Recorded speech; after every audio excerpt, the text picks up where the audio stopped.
Hello, and welcome for real this time to Power Play Origins Ulez Gallii. And I'm Rick Budd, your game master, and I know looking around this table, you're probably like, am I watching Tempting Fate? What is going on here? But it only feels like that because tonight, well, of course, we have as Ulez Gallii, our personal favorite here, B. Zelda. And two very special guests, my old cohorts from the last show. First, of course, the amazing Markia McCarty. Hey everyone, it's good to be back. I like that. It's like, oh, it's not a tempting fate. Like I'm the tempting fate person. I kind of love that. Yeah, well, we got you, we got Max. I mean, honestly, it's like if Sam were here, it's like I think people would genuinely be confused. Yeah. But we also have the also equally amazing Max Isaacson. Hi everybody. Close, almost equal. Hey. No, I love you, Max. Thank you so much for being here with us. We're doing Power Play Origins Ulez Gallii tonight, and this is one of the rewards you all unlocked during Operation Nazi Puncher a couple of months ago when you helped us raise over $4,000 for the Southern Poverty Law Center, which is still just has my head spinning all the time, and we were super grateful for that. And I want to throw out a special thanks as usual to Jake and Lauren and everyone at QueueTimes and the mods, especially the mods. There could be no Twitch without mods, folks. It would just be a nightmare. So it's like, mods, you are the real heroes. Not all heroes wear capes unless you want to wear a cape, in which case you can, and no one's going to stop you. Your subs and your bits help support QueueTimes, and your donations to the tip jar help support the people you see here on the screen. It's our little Feed the Cast fund. And to that end, we have some rewards, and here's how they work tonight. If we get to $50, it unlocks a point of community determination, 1 point of determination that anybody can draw on in case of an emergency. Determination goes at a premium in these Origins games because everybody starts off with 0. Donut, zilch, bupkis. And if we get to $150, we've been doing, Ulez's dream. B will reveal an important story about Ulez's past. And so far, the dreams that Caitlin and Sam and Omar did have just honestly been the highlight of the shows for me. These have just been absolutely incredible. So I am super looking forward to not that I want to put any pressure on, but I am super looking forward to what B's got for us. I'm sorry your game wound up last. It was a scheduling thing. I just didn't mean to put all the pressure on you. Not because you just wanted to put all the pressure. I'm pretty sure that was the reason. Yeah, thank you, Max. Thank you. Yeah. And if we get to $250, as usual, the after credits lore drop. It's our after credit sequence, that gives a revealing glimpse of some important but previously unseen part of our story or universe. I'm really excited about the one we got tonight. So those are the tiers, and you can always see those in chat by hitting Command Unlocks. And if you can't help us out by donating, you can always help us out by liking and commenting on our tweets or YouTube videos and stuff like that, and helping us promote the show by sharing stuff. We really appreciate that too, and we really appreciate the fan art and the live tweets and everything y'all have done. It's just like every time, it's just like we share that stuff with each other. It's great. And now you can get Power Play merchandise. There are T-shirts and stickers with Caitlin's amazing character art available at the QueueTimes Teespring store. Jake will put that link down in the chat. The game we play here is called Icons. It is published by Ad Infinitum Adventures. It was created by a cool dude named Steve Kenson. You can find him on Twitter at @skenson. The book edition that I have is published by Green Ronin. Yeah. But since shortly after the show came on the air, they have been sold out. So, you can get it as a PDF. We play a hack, but even if you play as directed, it's a pretty fun game. So check that out. And you can follow the show at Power Play RPG on Twitter and Instagram. And Power Play is now available as a podcast for the podcast inclined. You can find that wherever fine pods are casted. And Power Play Season 3, I am happy to announce, will officially start on June 13th. But on June 6th, The whole cast will be here for a special Q&A episode, our first ever Power Play Q&A. This is your chance to ask anything you want about the world, the characters, the story, players, Omar's hair products, anything. And you'll be able to submit your questions starting this week in the Power Play room at the QueueTimes Discord. Jake will put that link in the chat for you. And we'll also put a call for them on Twitter. And I'll remind you of all this at the end of the show. And yeah, I think that's it. That's all the announcements. Time for Power Play.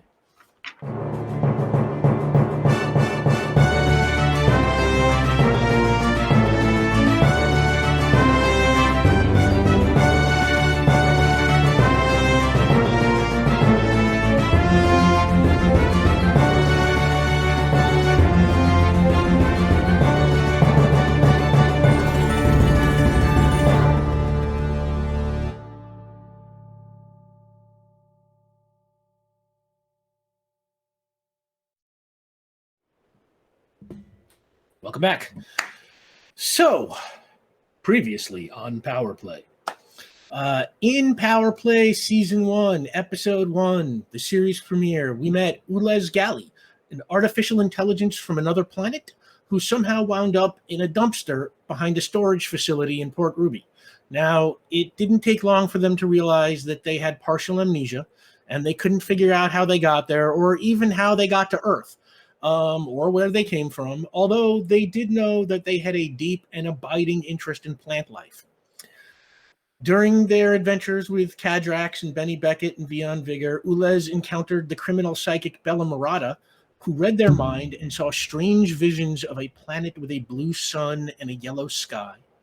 A strange alien bird that looks like a tiny feathered dragon hovering in air, beating its wings, and an enormous black wall that reaches as high as the sky and spreads out in either direction further than Ulez could see. And they didn't know what that was all about.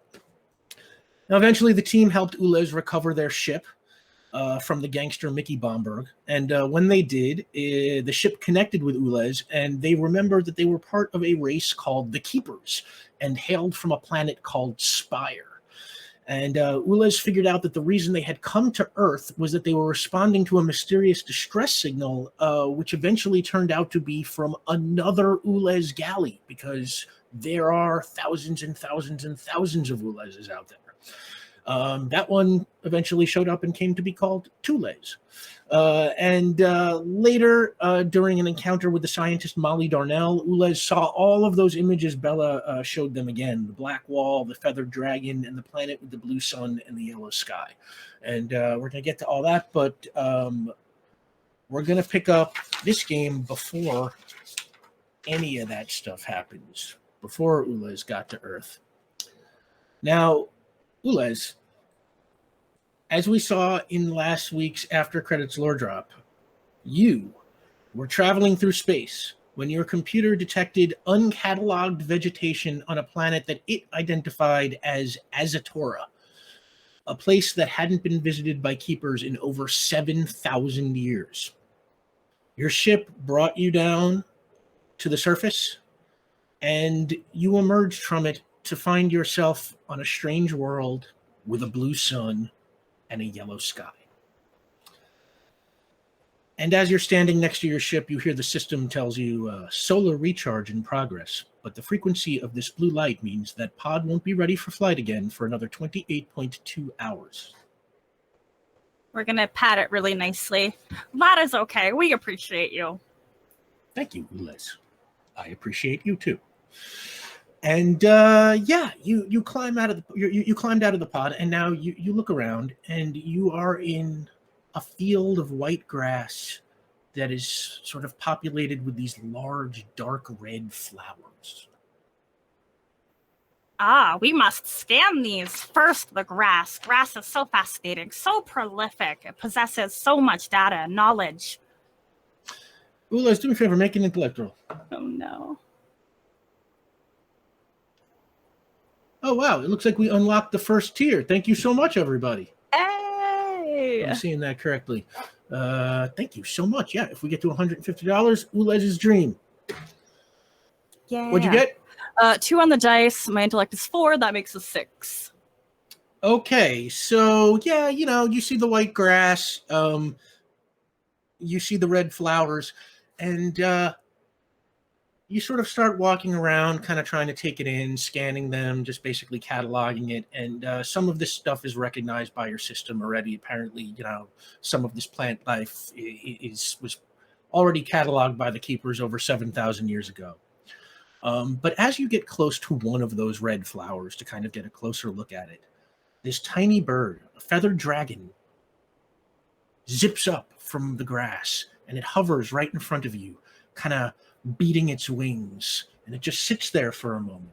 And it's like nothing you've ever seen, and it kind of zips around in front of you, and then it kind of flies off into the field. And Liz, what do you want to do?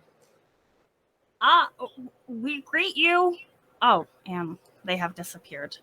Well, perhaps they are they possess the knowledge of this planet. We are unfamiliar with the species. Perhaps we should look upon our catalogs, and we're gonna take a moment and our entire body freezes. If we were to reflect upon the last time the keepers visited this planet, what was the species that existed here? Well, the main species. Well, the keepers' records, that you have access to, are mostly vegetation and stuff. Yeah, like that. I'm not really allowed access to the other stuff. But you do see that it does, or did at the time of the keeper's last visit, have sort of a healthy degree of animal life as well, including intelligent life. Although you don't see anything like that or evidence of that where you are at this moment. And as that's going through your system, the little bird thing kind of swarms or circles around your head, and then sort of darts off again into the flowers. And Ulez, I am going to play your trouble against you. I'm learning. Mm-hmm. So I'm giving you a point of determination. Thank you. And you chase after that bird because for some reason its freedom of movement is just intriguing to you, and you just kind of zip off after it, and you chase the bird kind of through the field to a place where the grass gets taller and taller, and you walk in the grass, and the bird kind of darts up and disappears into the sky. And as you're watching it disappear, you hear like a growl, this deep kind of loud, outside of the game, dog-like growl. And coming out of the grass in front of you, there is this wolf-like animal that is, kind of looks like a wolf, but much larger, and it's hairless, and it has tusks. And it kind of sniffs at you. We greet you. What is your designation? Saliva is your designation. Fascinating. Could you tell me more about this planet? And it kind of sniffs at you and kind of starts taking a step closer and a step closer. And while that's going on, let's put a pin in that for a second. Ricka Fisher, you are a security officer from the Azitoran city of Riaris. And do me a favor, Markia. Describe what Ricka looks like to us. Oh, okay, yeah. Ricka, those normal, everyday people that are made out of crystal? That's what Ricka looks like. A crystal humanoid type figure that can also pop crystalline claws out of her crystal arms. She has purple and gold hues going on depending on the light that she is walking through. Crystal hair that's in a side mohawk. And also has crystalline dog tags around her neck, along with her very spiffy security officer uniform. Yes, and that uniform kind of, sort of like armor, kind of plates. And just your average crystal person. Yes. And Yeah, you are making your daily morning patrol around the outskirts of Riaris, and the city itself is sort of surrounded by a large wall, and the area just outside that wall is known as the Grasslands, and the Grasslands, being on the other side of the wall, are very dangerous. They are known to be inhabited by, wild animals like bald-tusked wolves and things like that, and also they are rife with bandits who tend to interfere with people coming to and from the city. So you, as a security officer, do a daily patrol. And Rika, you actually have incredibly sensitive hearing. And I'm not going to make you roll for this. I'm going to say you are close enough. Just you hear something. As you are making your rounds, you hear the growl of one of these tusked wolves, which I'm going to say is called a squaith. And you hear the squaith growling, and you know that means something is about to get eaten. So you spring into action because, hey, if it's just another animal, whatever. But if it's a citizen of Riaris, it is your job to get down there and, save lives. So you kind of run around the wall and sort of dart off into the grassland following this sound. And you come running through some of the tall grass, and you come up behind this creature that you see growling at this kind of tall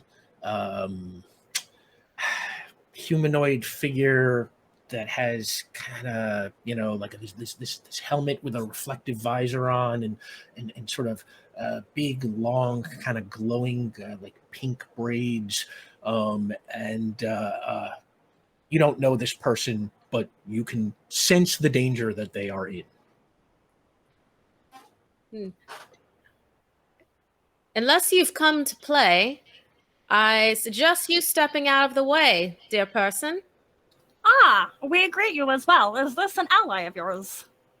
This is one of the Benjis. That's what I call them because they're ferocious. Benji, and they are ferocious. Therefore, we should avoid them. How about you just come over here and step behind me real quick? Yes, we will. Thank you. While they move behind Rika, she's going to do a running kick at. I probably should have named the wild animal Benji, because now I don't want to look at it. Benji the Squaith, yes. So you want to do a running kick? Okay, so that's a prowess roll. Well, maybe instead I pull food out and fling it off, behind them, like wave it in front of their face and then fling it off into the distance. Okay, we're going to say you carry some of that food with you just as a matter of knowing that, like, you could run into these things, Sometimes you got to spend a point of determination to retcon in little details like that. But I think that this fits into, your normal duties well enough.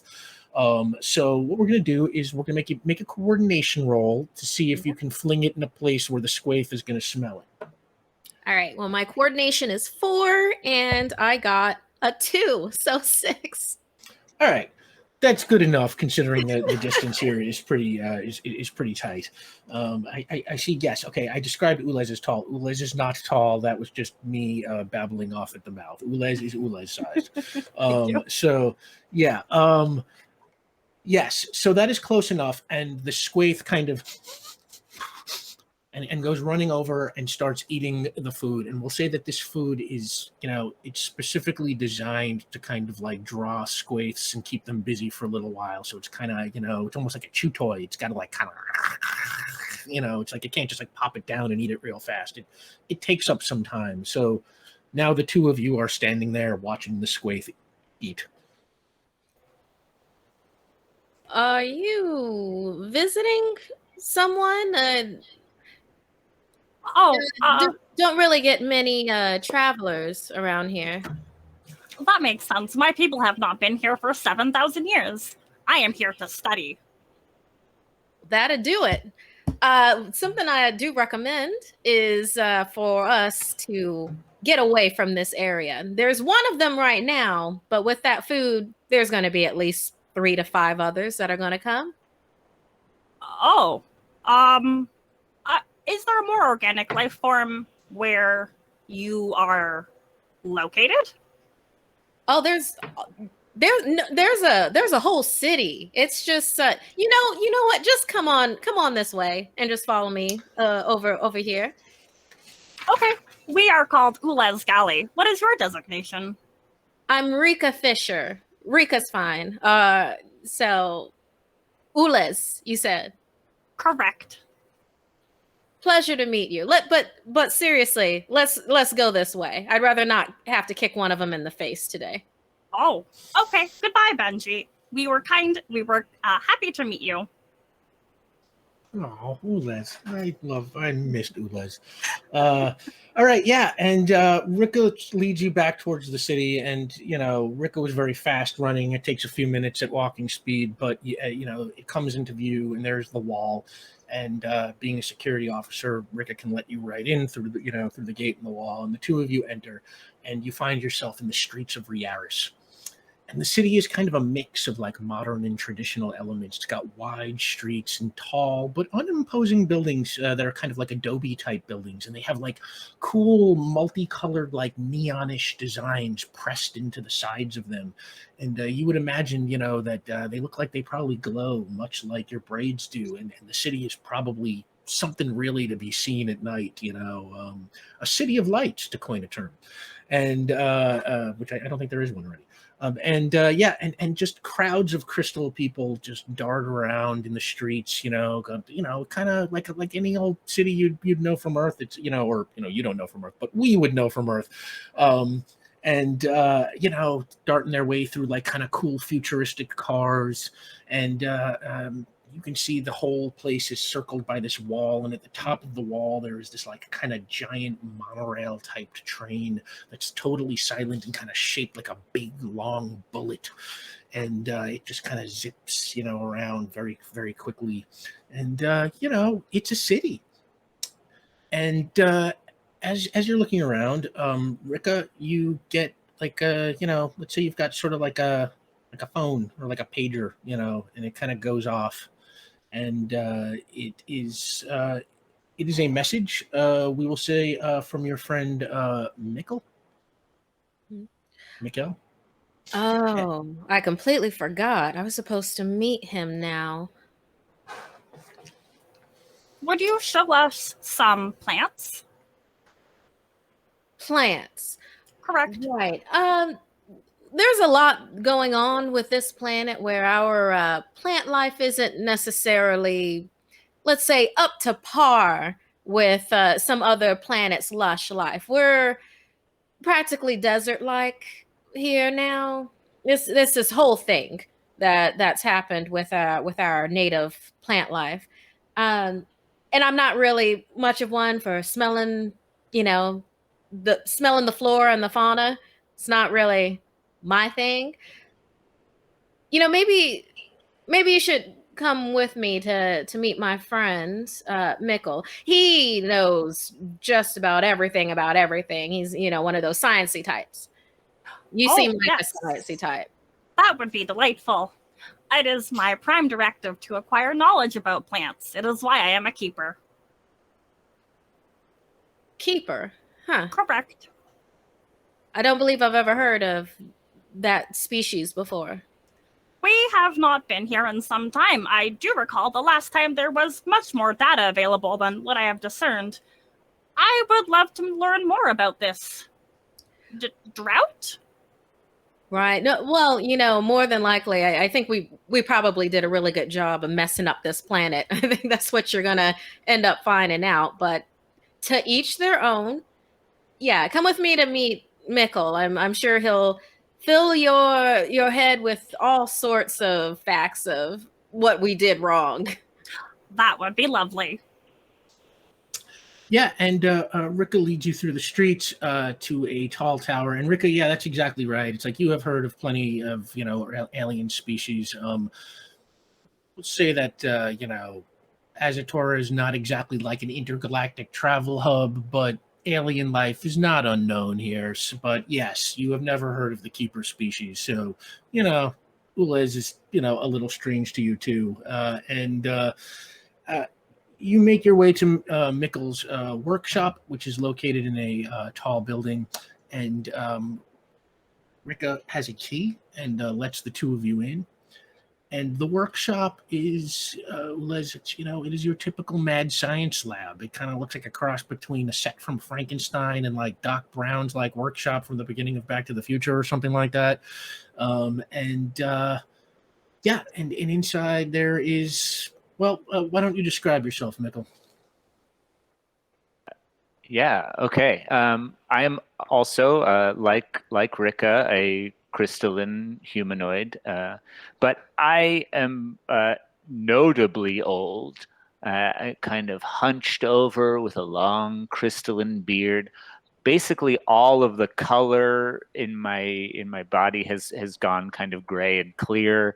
I'm now like chipping and crumbling and kind of rounded at the edges in a lot of places. I've been worn away, very old and clearly kind of very distractible, like it's zipping around into lots of places all at the same time. So very busybody-ish. When they walk in, Rika goes over to Mikkel, is like, "Is it a hugging day?" Oh, hello. Absolutely. Today is a hugging day. Today is a very good day. And he kind of like straightens his back and like goes, oh. Rika like picks him up and is like, Oh. We hear a crack or two. Oh, hello. Oh, so good to see you, Rika. And your friend. Hello. Oh, hello. We greet you. Yes, this is Ulez. They just recently came to the planet and are asking about plant life. And I was like, "Oh, plants, right? Right. Yes. So we came to see you." Well, Correct. you've come to the right place because I can tell you, there is not a lot of plant life here in Azitora. It's all dying. But All of it. why? That's a great question. Partially a natural occurrence. The climate is getting hotter and plants are dying because they cannot hold on to the water. There's an energy crisis that they are not getting fed quite well enough. But also some of it is made by our own people, that we have basically slowly been destroying the environment for many years. And those things all combined has made it a very desolate place that will continue to get worse. In fact, this is why I called you. You have to see this. Rika, come. Let's come join us. It will be interesting for you to learn. Everyone should want to know these things. As you can see here, or from outside, the planet is dying. But that is not the natural end of things. And one of the kind of beauties of our wonderful brains is that we can come up with these solutions for this. So I'll show you what I do. And I start scrambling around and trying to find something under the piles of junk and pull out a pot of just dirt. Yeah. Mikkel is an amazing scientific brain and has been teaching me a lot of things. So, I mean, this is what he lives for. You're in a good spot. And then Rika just kind of like pops her neck a little and cracks her knuckles. Dirt is very exciting. Do you know the bacteria that dirt holds and the life that exists in it? May I analyze this dirt? Yes. May we analyze? You may. Here, Ulez, actually, this is very good. You hold this. And Rika, as a wonderful apprentice that you have been, I need you to help me find something. My eyes are not so good anymore. I need to find a small. It looks like a ray gun, a small pistol, with a kind of antennae on the front. If you can find that with me, that would be great. Because I can't see it for the life of me. I don't know where I put it. Not even a worry. And Rika starts, Yeah, and you have been sort of working with Mickle for so long. It's like security officer by day, kind of science student by night. This lab probably better than he does, and you start digging around, and you eventually find this kind of small device that kind of, it looks like a ray gun with like a radar dish on the end of it. Do you need me to shoot something? I can shoot something. Oh yes, if you could. Actually, that would be amazing. These hands, they're not so steady anymore. We don't want to accidentally hit your friend. Okay, Ulez, can you do me a favor? Oh yes. Hold the dirt out away from your body if you could. Okay. Okay. And Rika, if you could aim the pistol at the dirt and I got you. She fires. Yeah, and you fire, and there's this kind of like golden ray that shoots out of the end of the gun, and it hits the dirt. And as soon as it hits the dirt, plants begin to kind of sprout out of it. Oh my, this is beautiful. Yeah, it's like not huge, but it's like sprouts. Aw, I made life. Well, I transferred life. It was an energy issue, you see. It used to be here. It could be here again. There's only so much energy in the universe. It's finite. I just had to focus it, So what do you think? So what you're saying then, Doc, is that within this gun, you compartmentalized and focused life energy to be able to make dormant seeds and dirt then spontaneously grow. And then Rika like Yeah, absolutely.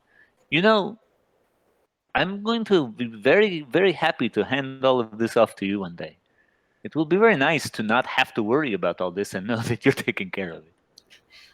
don't act like you're going anywhere anytime soon, Doc. As far as I'm concerned, you're going to be here until you decide to leave. And no one would dare touch you. Oh, well, not with you around at least. Okay, so the gun works. Ulez, Rika, come take a look at this. Okay, come. And I kind of lead you over to a map I have on this wall here. And it's a map of Azitora, of the planet, and most, generally the kind of area within a few hundred miles of around us. I kind of point at this one spot that I've got circled. So this spot is the Ulez caldera, and it's basically the only place. Ulez, you take a note of this. Oh, yes. It's the only place where any of the real living plant life, any of the flora on this planet can still be found. Oh, maybe go there. Exactly. We're going to take the little energy siphon there, the little life gun, and we're going to go take the energy in the caldera, and we will distribute it around the planet bit by bit. And so, if we can do that, you may have quite a lot more to study than just grasslands and dead dirt. We have an objection. Oh, okay. We are concerned about the transferal of life from one place to another because, based on what Ricky has, what is your name? Rika. Rika, I was so close. We were so close. Based on what Rika has stated, that your planet no longer sustains these kind of plant life. So by removing it from one place and bringing it to another, you are simply bringing it to expire. It will turn to dust in no time. Where is the water? Where is the sustenance? The earth itself must be ready to be able to handle these plants. And if you do not prime the land, then they cannot survive. That is a wildly astute observation. Thank you. No, thank you. Well, here's the kind of basic breakdown, and I won't make it overly complicated because I do want to tell you right now we are on a timetable, but I'll explain that in a moment. The reason that it works is because the ray gun actually doesn't create a plant. What it does is it creates the ability for life to grow and accelerates that process. So it takes the energy and puts it into the earth itself, right? The earth becomes a life-giving entity in a way. So it's not plant shooter, it's a life creator. It's an energy transferal. So it goes into the dirt creates the life comes up a green, you study it, and I finally can complete my life's work. I think I get what you mean, Doc, where we have to do it a little bit at a time so that then the energy can replenish itself at the source as we keep on spreading it around to different places of the planet. Essentially, yes. The only downside here is all of my studies, the studies we've been doing, show that the caldera is becoming seismically active and will likely destroy itself in fairly short order. So we're going to have to go do this very quickly. It won't be about the caldera bringing itself back, but about us transferring what is there somewhere else that is safer, and then using that process to expand. That sounds beautiful. It sounds dangerous. Let's do it.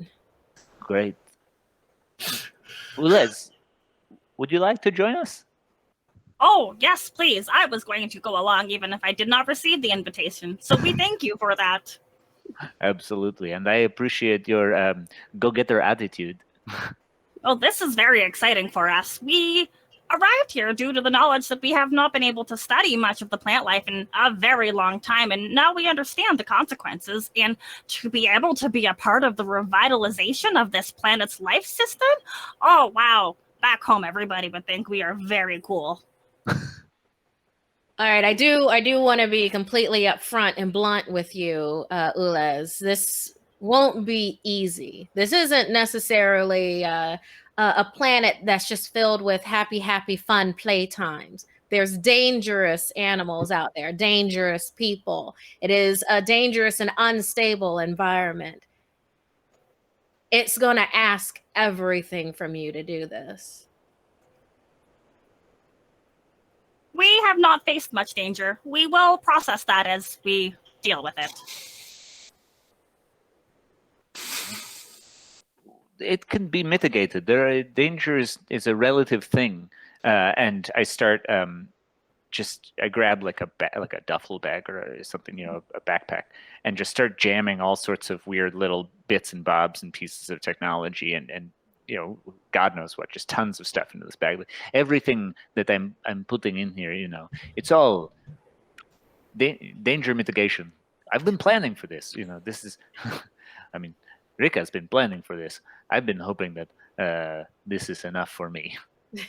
As Mikhail is doing that, Rika goes over to Ulez and does one claw out that she's tapping against her chin.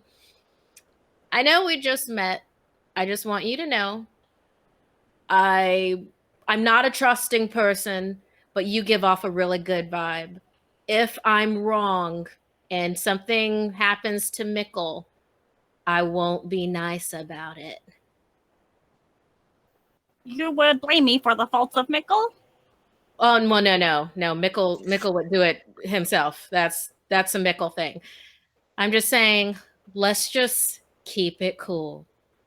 I used to be really bad. I came from some dark places, let's say, and spending this time with Mikkel has made me better. It's important to want more for yourself. And he helped me discover that. So I'm a bit protective, let's say. We can understand some of that. We have understood the desire to want something for oneself. We are unfamiliar, much as we are unfamiliar with danger. But we respect this, and we will do what we can to respect your wishes. Rika's claw goes back in. She's like, oh, this is going to be fun. Oh, great. I got to say something. Oh, sorry. Yeah. Oh, no, unless you wanted to go, Max. Honestly, it's I feel like there's really nothing. There's not much for me to do here. I might just head out for the rest of the night if y'all want to take it from here.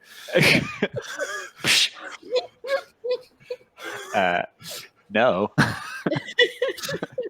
No, you're killing it. This is great.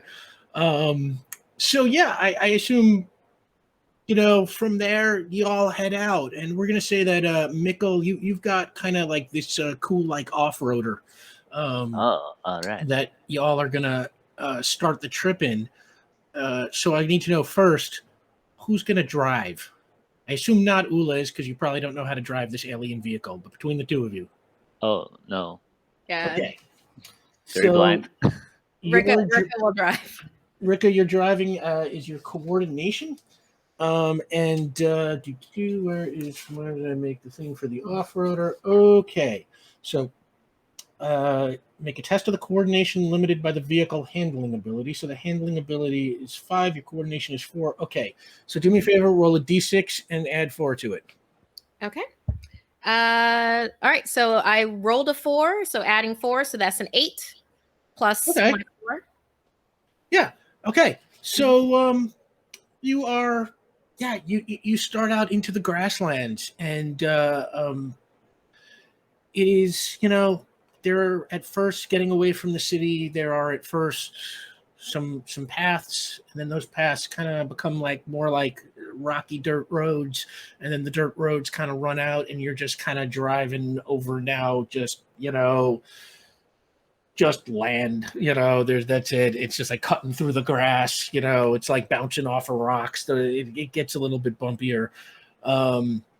And there's another thing that well, actually, let me see if you know. Do me a favor, Mikkel and Rika, both give me an intellect test and let me know what you get. Okay. Oh yeah, 13. Ooh. I got a 9. Okay.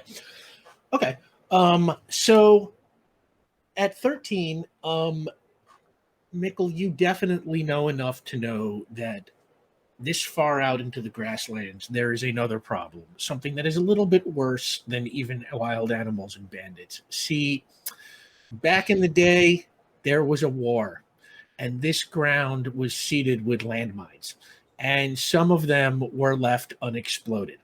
So occasionally, when someone is driving through this area, they hit what they think is a bumper road or a rock, and they get blown to, as they say in Looney Tunes cartoons, smithereens. So we're going to say you said you got a 9. That is probably enough to spot that you are kind of, as you are coming along, you quickly spot a couple of bumps in the road. And I'm going to assume Mikkel has brought you up to date on the landscape. So do me a favor and yeah. Can I roll to start getting a gadget ready? Oh yeah, absolutely. What do you want to gadget? What does it do? A force field. Ooh, okay. Yeah, hang on. Your gadget power. Make sure I'm doing this right. Hang on. This is right. Take a page of preparation. Choose a power you wish to duplicate. Make an intellect test, including any appropriate specialty. And your specialties are science and technology. Force field. Yeah. I don't really know that they apply to a force field thing. How about to sweeten the pot and sweeten the danger? I have Rika hit a ramp so that the vehicle leaves the ground. So then the force field that's like the only way the force field could then go around the entire. Oh, to like give us some clearance to have it run under? Okay.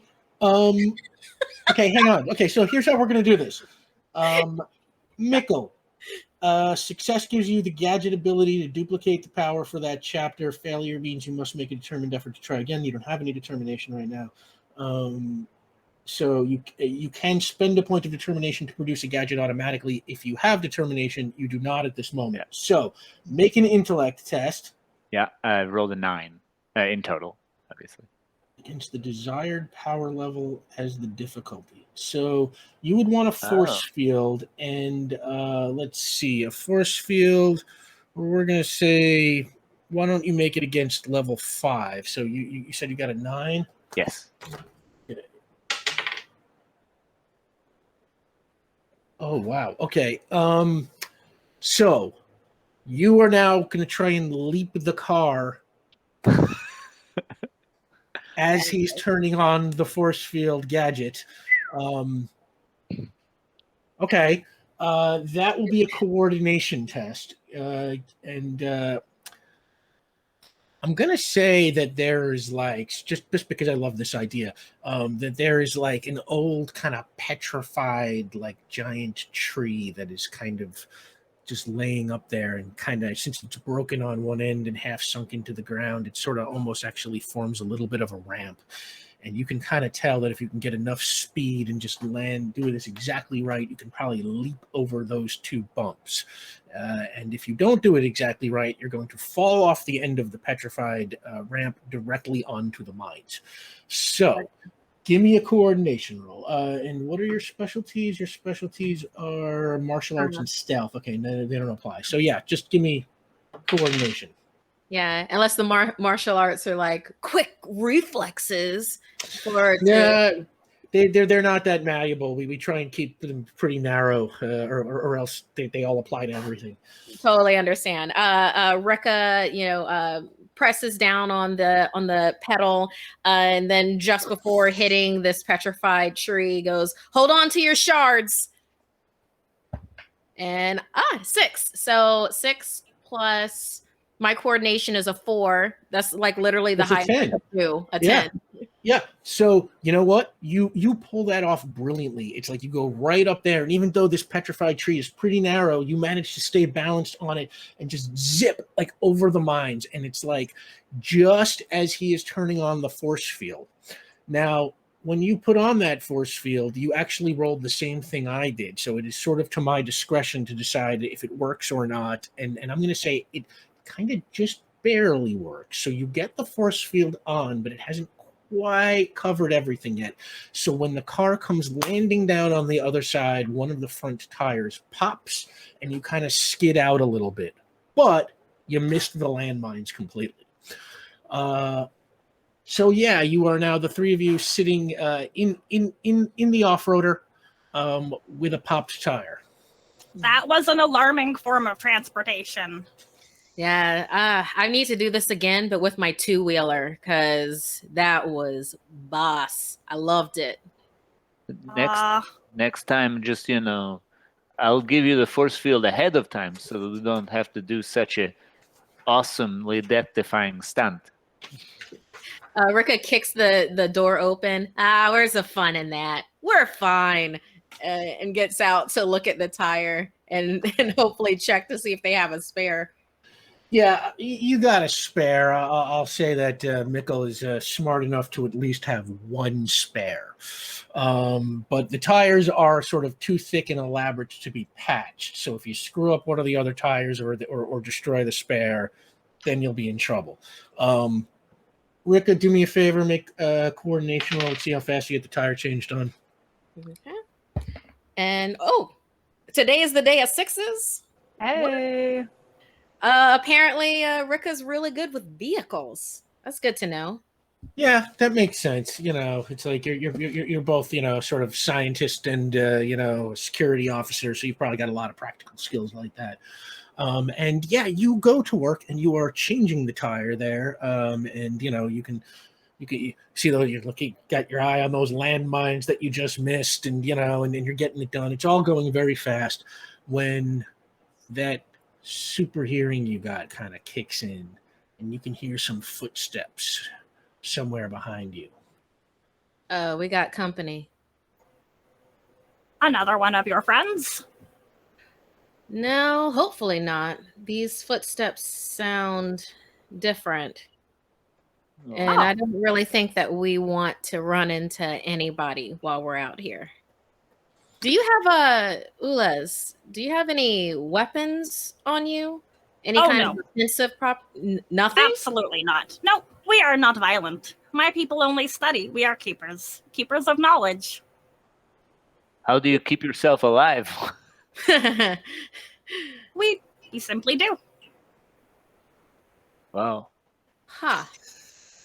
That's kind of beautiful, actually. We thank you. I will try and climb out of. So I bet you we've got like this like sand dune buggy kind of thing, where it's got like the 2 doors in the front. So Ulez is entirely unfamiliar with this. Like they have to like heave themselves over the side and like scrabble a little bit until like their little feet can touch the ground, and they're finally out and they kind of like brush themselves off. Like okay, we will wait for your not allies. Okay. Ulez, maybe come over here where I am and see how to change a tire. This is good information to know. Oh yes, I would love to. We would love to learn this. Yes, I'm going to hide. Do me a favor. Make a coordination roll. Coordination doubles as stealth. Okay. Coordination 8 in total. Okay. I'm gonna say you kind of duck down in some nearby tall grass, and you are, pretty convincingly, if somebody wasn't looking for you, they might not necessarily see you there. Okay.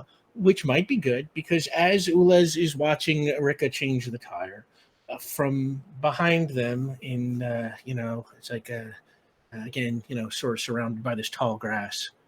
2 figures pop up, 2 crystalline men, 1 blue, 1 pink, and they kind of look up at you and they're just like, freeze!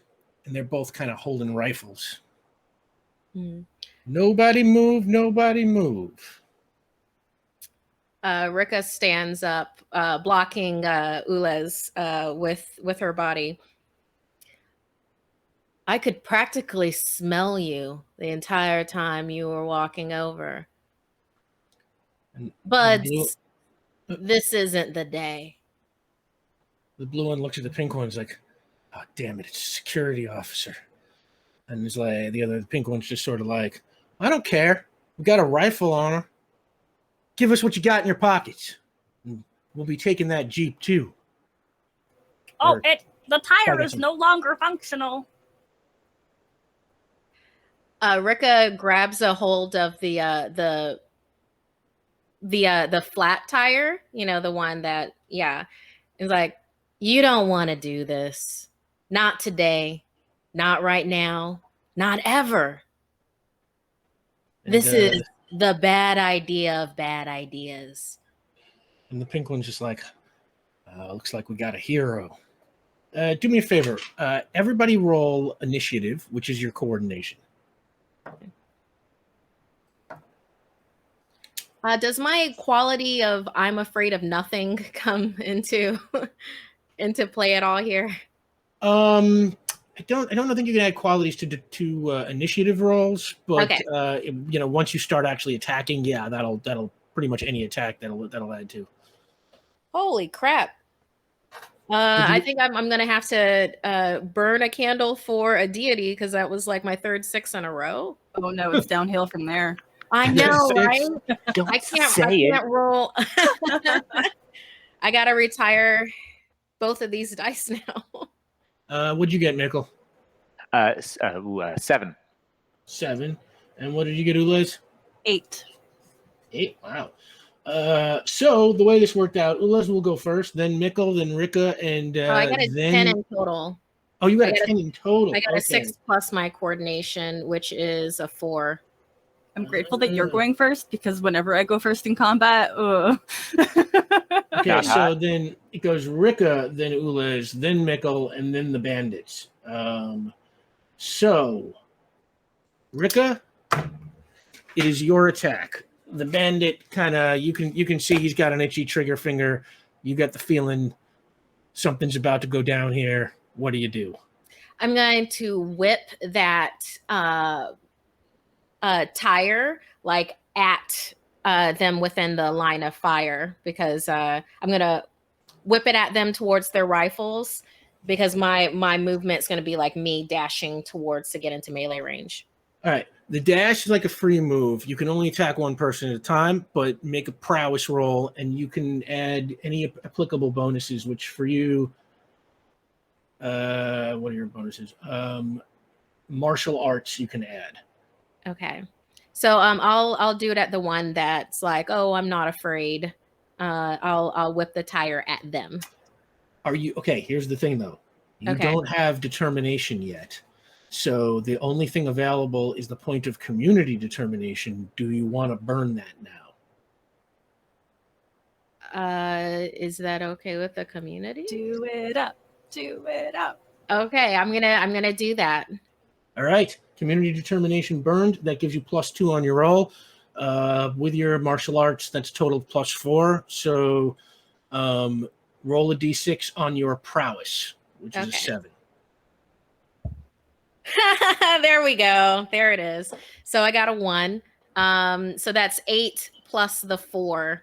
So that's 12. Okay. That's Yeah. still pretty good. Okay. Dang. So this There. guy will try and dodge the tire, but no, he only got a 7. So that is a major success. And that tire goes just flying at this guy. Not only does it hit his gun, but it crashes into him behind it. We're going to say the tire on the benchmark table is like, we're going to say it's probably a tire. It's probably like somewhere between a 3 and a 4. We'll say it's 3 to do. So that you take, okay, so yeah, you do 3 damage to that bandit. Boom. Okay, Ulez, what do you want to do? They are going to look over at the 2 very colorful crystal bandits. You have asked that we not move, and yet... And then they're going to look over at Rika. Why are we moving? And Rika's like, Oh no. Ulez, you are honest but naive. I'm giving you a point of determination for blowing your chance to attack. Thanks.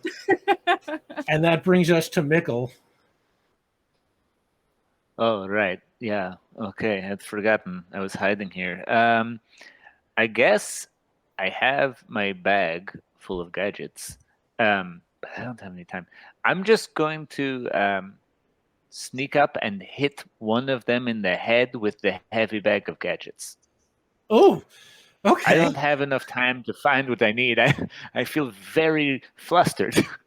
Yeah, okay. A heavy shack is 3 on the benchmark table. So do me a favor, make a prowess roll. Well, you're going to sneak up behind him. Okay, first make a coordination roll. Hey, all right. This die is also pretty cool, but I'm not going to talk about what numbers it's rolling. They're just good. 9. Okay. You successfully kind of tiptoe up behind this guy. Like I said, you were hidden in the grass, doesn't even know to look for you, and comes up very quiet. You come up very quietly behind him. You raise your sack, and now make a prowess roll. Damn. Okay, you're going to get him. Oh, great. I got 6, 1. 6 in total. 6 in total. That'll still get the job done. That is a moderate success. So yeah, you crash that down on his head. Was it the same one that Rika had hit, or the other one? Did only one of them have a gun, or do they both have guns? They both have guns. Rika Rika knocked the gun out of the first one's hand and then did some damage to him. The other one has been untouched so far. I'll do it to the one who's been disarmed. That seems like we'll tag team one guy. Okay, so okay, and that brings up the bandits. So first, the bandit who you have hit twice and has lost his gun. He is going to attack. He's going to attack Mikkel. So Mikkel's like, as you hit him, he kind of turns around and throws a punch at you. Oh no! Now you roll coordination if you want to dodge it, and you roll strength if you want to try and like take the hit and like absorb it. You know. Oh, I dodge it for sure. Okay, so coordination. 6 in total. I don't like this dice. Okay, so he also got a 6 in total. So basically what I'm going to say is that like he kind of, he connects with you, but like, you step out of the way just enough so that it just kind of like grazes off the side of your face and does no damage. You don't even feel it. It was close, but no real hit. And now the second one is going to attack Rika. He since you have closed the distance and you are basically standing right there because you threw the tire and you walked right towards him, right? That's what you said. You used your movement to close I'm in. like, yeah, I would have done rushing on my next turn. So as fast as I can move towards him is how fast I'm going. Right. Okay. So you're coming at him, and like he kind of gets back and tries to like clothesline you as you're like coming in. So again, coordination if you want to try and dodge, or strength if you want to try and take the hit. I'm gonna take the hit. Okay. Because I've got armor that has damage resistance, and then also my strength is higher than my coordination. Yeah. No, that all makes sense. That's right. You have armor that's I think -2 to your damage resistance. Yeah. Right. So whatever damage you get, I'll take 2 off of. So how do you do? Oh, yeah. Let me roll that. 4 plus the 7. Well, for my armor, it says like +2 damage resistance. Oh, that's that's only if it gets damaged. You have to be damaged before that kicks in. So you got 11. So I got a 11 on my strength. 11. Does my martial arts come into play with that? Yeah, this is like a melee kind of action. So yeah, so that brings you to 13. 13. Okay, yeah. So no problem. You managed to dodge that. This sort of clumsy guy, just, he goes to clothesline, he just goes like right over your head. Can it? Well, I'm not dodging. I'm taking the hit. Can it? Oh yeah, that's right. You were taking the hit, but like can it be that he does that, and then Rika like looks down at his arm, grabs his wrist, and then like stares him in the face like. Argh. Yeah, absolutely. It happens exactly like that, and he's kind of backs off, and he's a little bit, spooked out as he realizes that you just kind of took his best hit, and instead of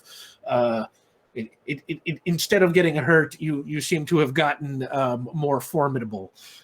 So yeah, that you are not damaged at all, and that brings us back to Rika at the top of the order. Also, I am told we have unlocked the second tier. So Ulez's dream coming to you at the beginning of the second half. And we just have the 1 tier left, the after credits lore drop. Thank you so much, everybody. So yeah, Rika, to you. Okay. So yeah, these are crystal creatures, and everything like that. So Rika's going to do like what you do with bales of hay with a pitchfork. So she's going to pop claws and then do that like right like underneath between his legs, to then like bale of hay him over into a field. Oh, I don't like this game anymore. Over into the minefield, you say? Over into the landmines, yes. Mm-hmm. Oh my god. Okay. Is this not that kind of game? Is this not the kind of game? Let me know now. No, it's whatever kind of game you want it to be. It's because I'm thinking old school Marvel comics. Give me a prowess roll. You can add your martial arts to it. Okay. Prowess is 7 plus 6. 7 plus 6 plus 2. So 8. That's what, 15 altogether? Yes, that is 15, which is enough to get the job done. There's a little "ow" that happens in the comic frame. Yeah, no, in the panel. I love that. And what I'm gonna say is, yeah, you exactly like you say, you just kind of pop the claws and hit up, and like using your incredible strength, you kind of push him up and lift him on up into the air, and he goes flying on the landmines. But Rika, that was kind of a gutsy move. You're not afraid of anything, or you're afraid of nothing. And I'm going to say that in this case, it operates as a trouble against you because you're pretty close to that landmine when you throw this guy on it. So he goes and he hits the mine, and it explodes, and he is blown to pieces, and you are knocked back, like I'd say a good 10 or 12 feet, and just right onto your back. And I'm going to say that, let's see, you take...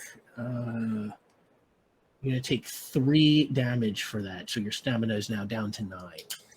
Well, 2 of those damage are taken up by my armor. So it was You are correct. 1. So you are down to 11.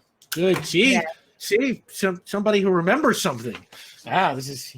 And I want to say nobody that remembers anything.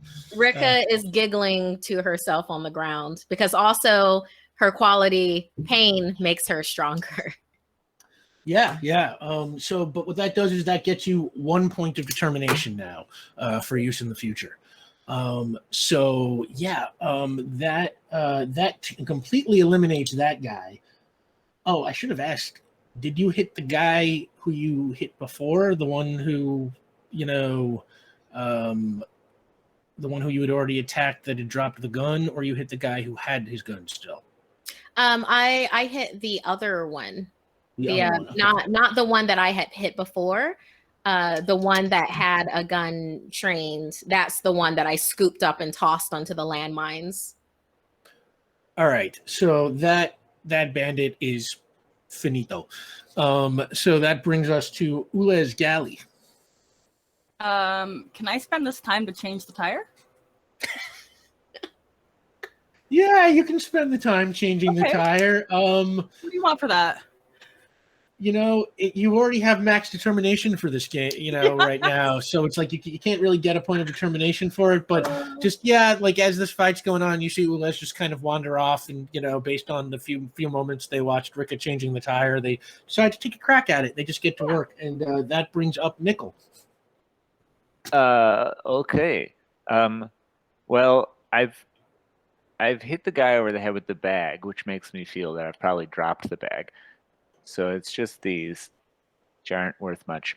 I guess I'll take a swing at him, but I'd like to invoke Olden Grey as a trouble against myself to make this even harder. All right, come on. Here we go. Yeah. Invoking Olden Grey, I'm going to say you kind of pick the bag up, and it's just like this time, doing it twice in a row, it's a little weak. And, you just kind of, you totter back and kind of can't really get it over to, swing. And it's just, it is a complete miss. And the bandit comes, and he's going to, let's see, we can say Ulez is now recessed to the Jeep. So between Rika and Mikkel, he's going to, Moron is going to attack Rika. Now, you'd think out of this group, that'd be the last person you'd want to start with, but the red die have spoken. So, Rika, this bandit who is now disarmed takes a swing at you. This is prowess for him and for you, depending on whether we want to dodge or take it. You're I'll take it. All right, so then you're rolling your strength. Yeah. Okay, I got a 4 plus my my strength is 7, 8, 9, 10, 11 plus my 2 in martial arts. You don't even have to go any further. Yeah, you easily take that. So this is like one of those he's a little weak from he's been hit twice already, and this is one of those and it just hits you and just nothing. Just to grab it. Oh yeah, if you want, you grab the fist and you're holding it. Grab the fist. Looks at him and is Hurr. And it's your turn to attack, funny enough. We're going to do another scoop and throw into the landmines. Oh, God. All right. So make a prowess roll. Oh, no. Okay. I got a 3 on that one. 7 plus 3 is 10. Martial arts, 11, 12. Well, I got a 1 on that one. So that is that's a massive success, which means that basically it's even just hitting him, you have finished this guy off. And if you want, just to show anyone who might be watching how tough you are, you scoop him up and knock him onto the landmines, and he is also just blown away. I'm gonna say this time having been hit by the blast last time, this time you kind of step back enough so that it doesn't hit you. Well, that's one way to clear our way going back. I replaced the tire. Wow. Oh, good job. It is sitting on the right spot. We weren't sure what goes where, though. Nor are we familiar with your tools, but we have tried. Ulez, make an intellect roll. You can add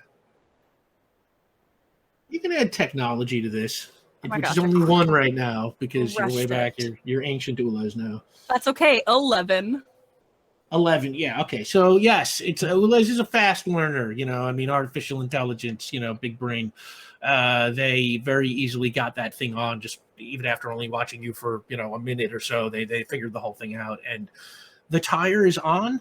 And yeah, the three of you get back into the off-roader and continue on your way. And yeah, you got a few minutes to talk. Anything y'all want to talk about? Do your people often shout and threaten you? Well, those people looked like us, but they weren't our people. I don't know how it is with the keepers, but there are some people that are on your side, and then there's others that aren't. And sometimes it's hard to tell who's who because it doesn't help to tell by looking at someone. You can't tell who's on your side just by looking at them. That's ridiculous. No one does that. No, we usually judge a person by their character and how willing they are to come with you on a death-defying mission to save the world. Oh, okay. That sounds pretty standard. Yes. Yeah. Okay. No, thank you. That does answer the question that I had. Yeah, Yeah. you always want to be more with people that are going to help you better yourself. And your acts of extreme violence are not condemned here? Oh, well, they started it. So, I mean, if they're going to start it, someone got to finish it, right? And then like Rika holds up a hand for Mikkel. Just driving. Yeah. High five. So yeah, and as the off-roader kind of zips into the grasslands, eventually the kind of grass dies out and it really just changes into a wide, flat desert.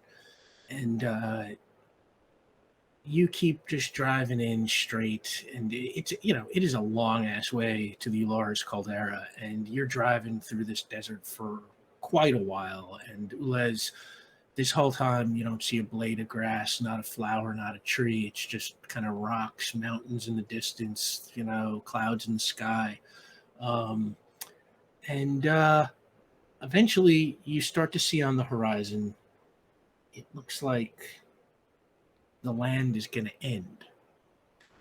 And the car speeds forward, and eventually Rika slows the car, and you find yourself looking out over a vast canyon. And when I say vast, I mean, this is like Azitora's version of the Grand Canyon. It's just huge and spectacular. And the rocks,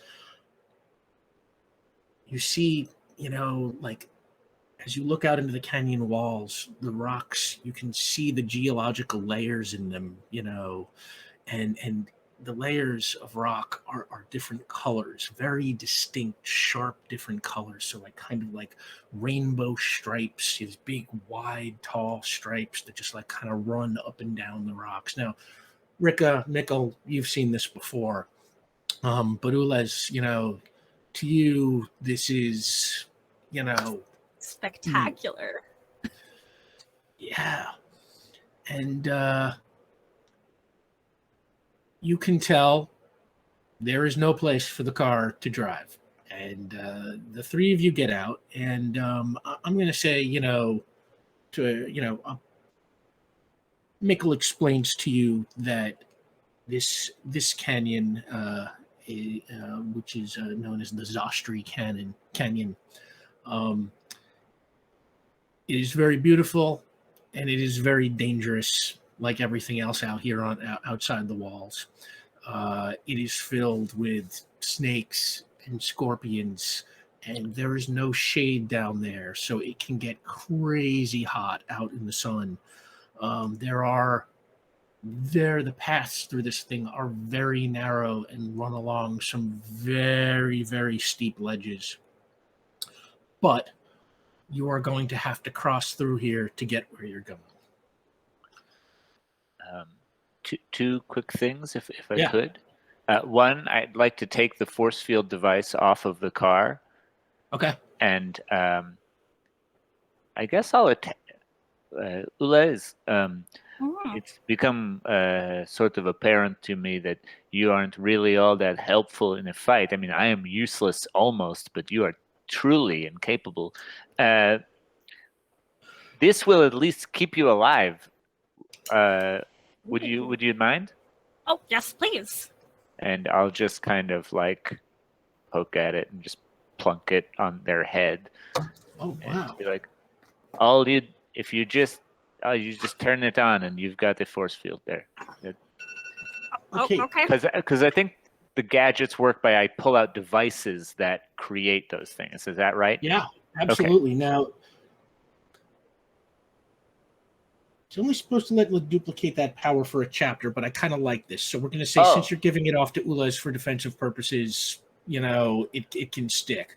Ulez, the way this works, the force field surrounds you in as a personal energy barrier, so it only protects you. Okay. And it gives you damage resistance equal to its power level as long as you are concentrating on using it.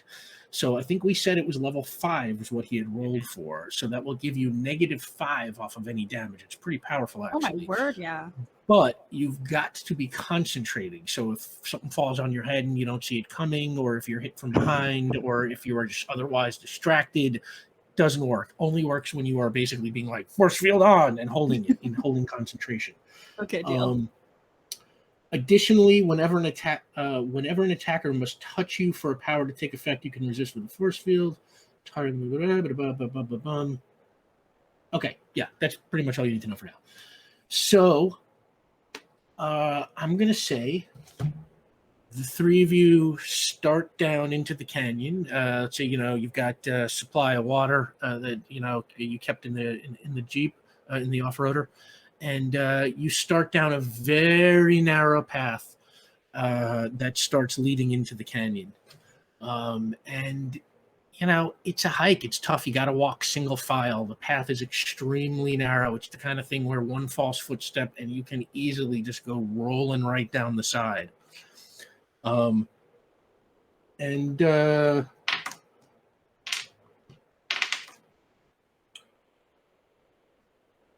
Rika, what level did we say your super hearing was? It's 5. Okay. As you're walking, let's say you're walking for a couple of hours.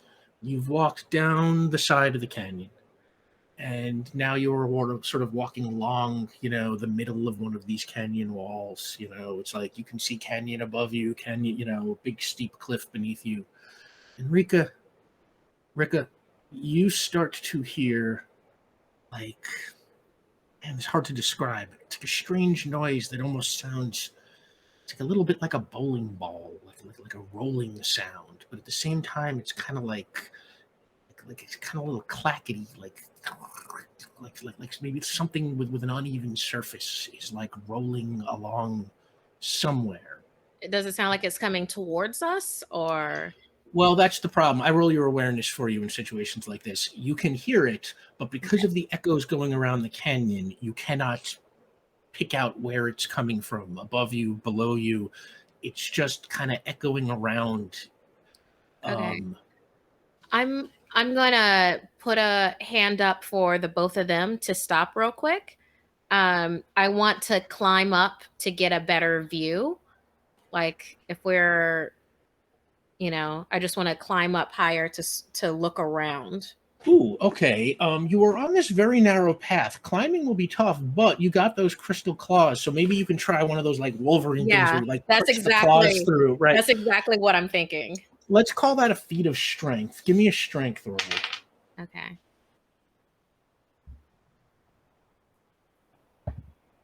Wow. Now I'm rolling 4s. 7 plus 4, that's 11. Does my martial arts go into that? Not for this. Okay.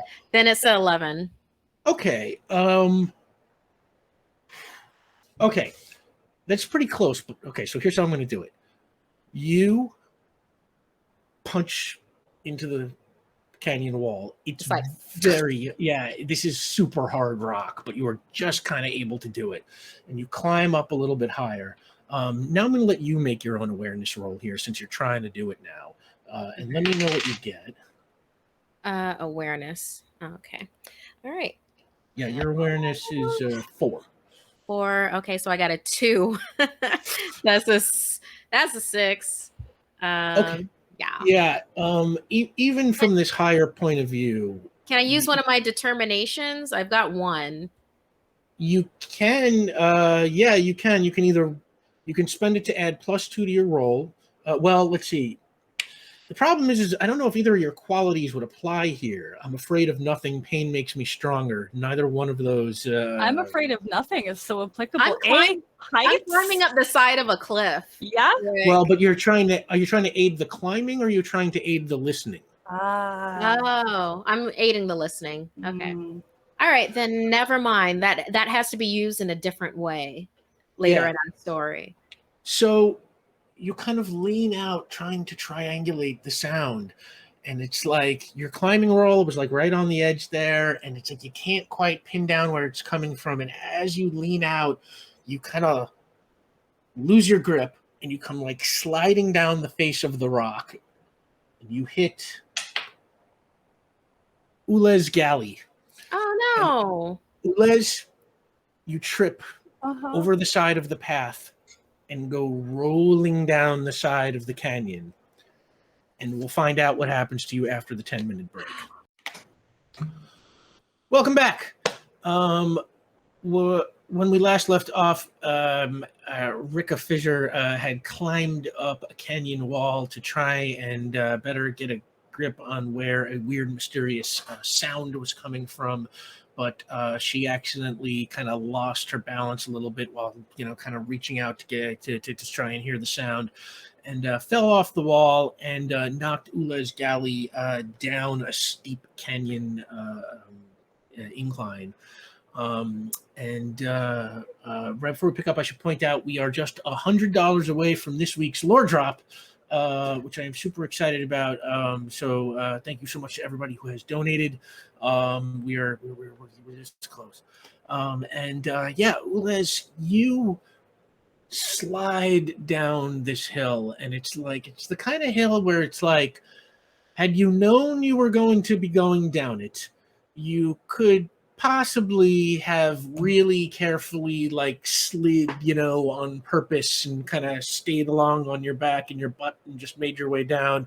But because you were knocked off abruptly, you just kind of roll down this mother. And you roll all the way down to the bottom, and you're falling, you're coming down, and as you hit the bottom, you kind of black out. And as you're blacked out, you have a dream. Your mind kind of wanders. Why don't you tell us a little bit about what that dream is like? Yeah. So there is my voice.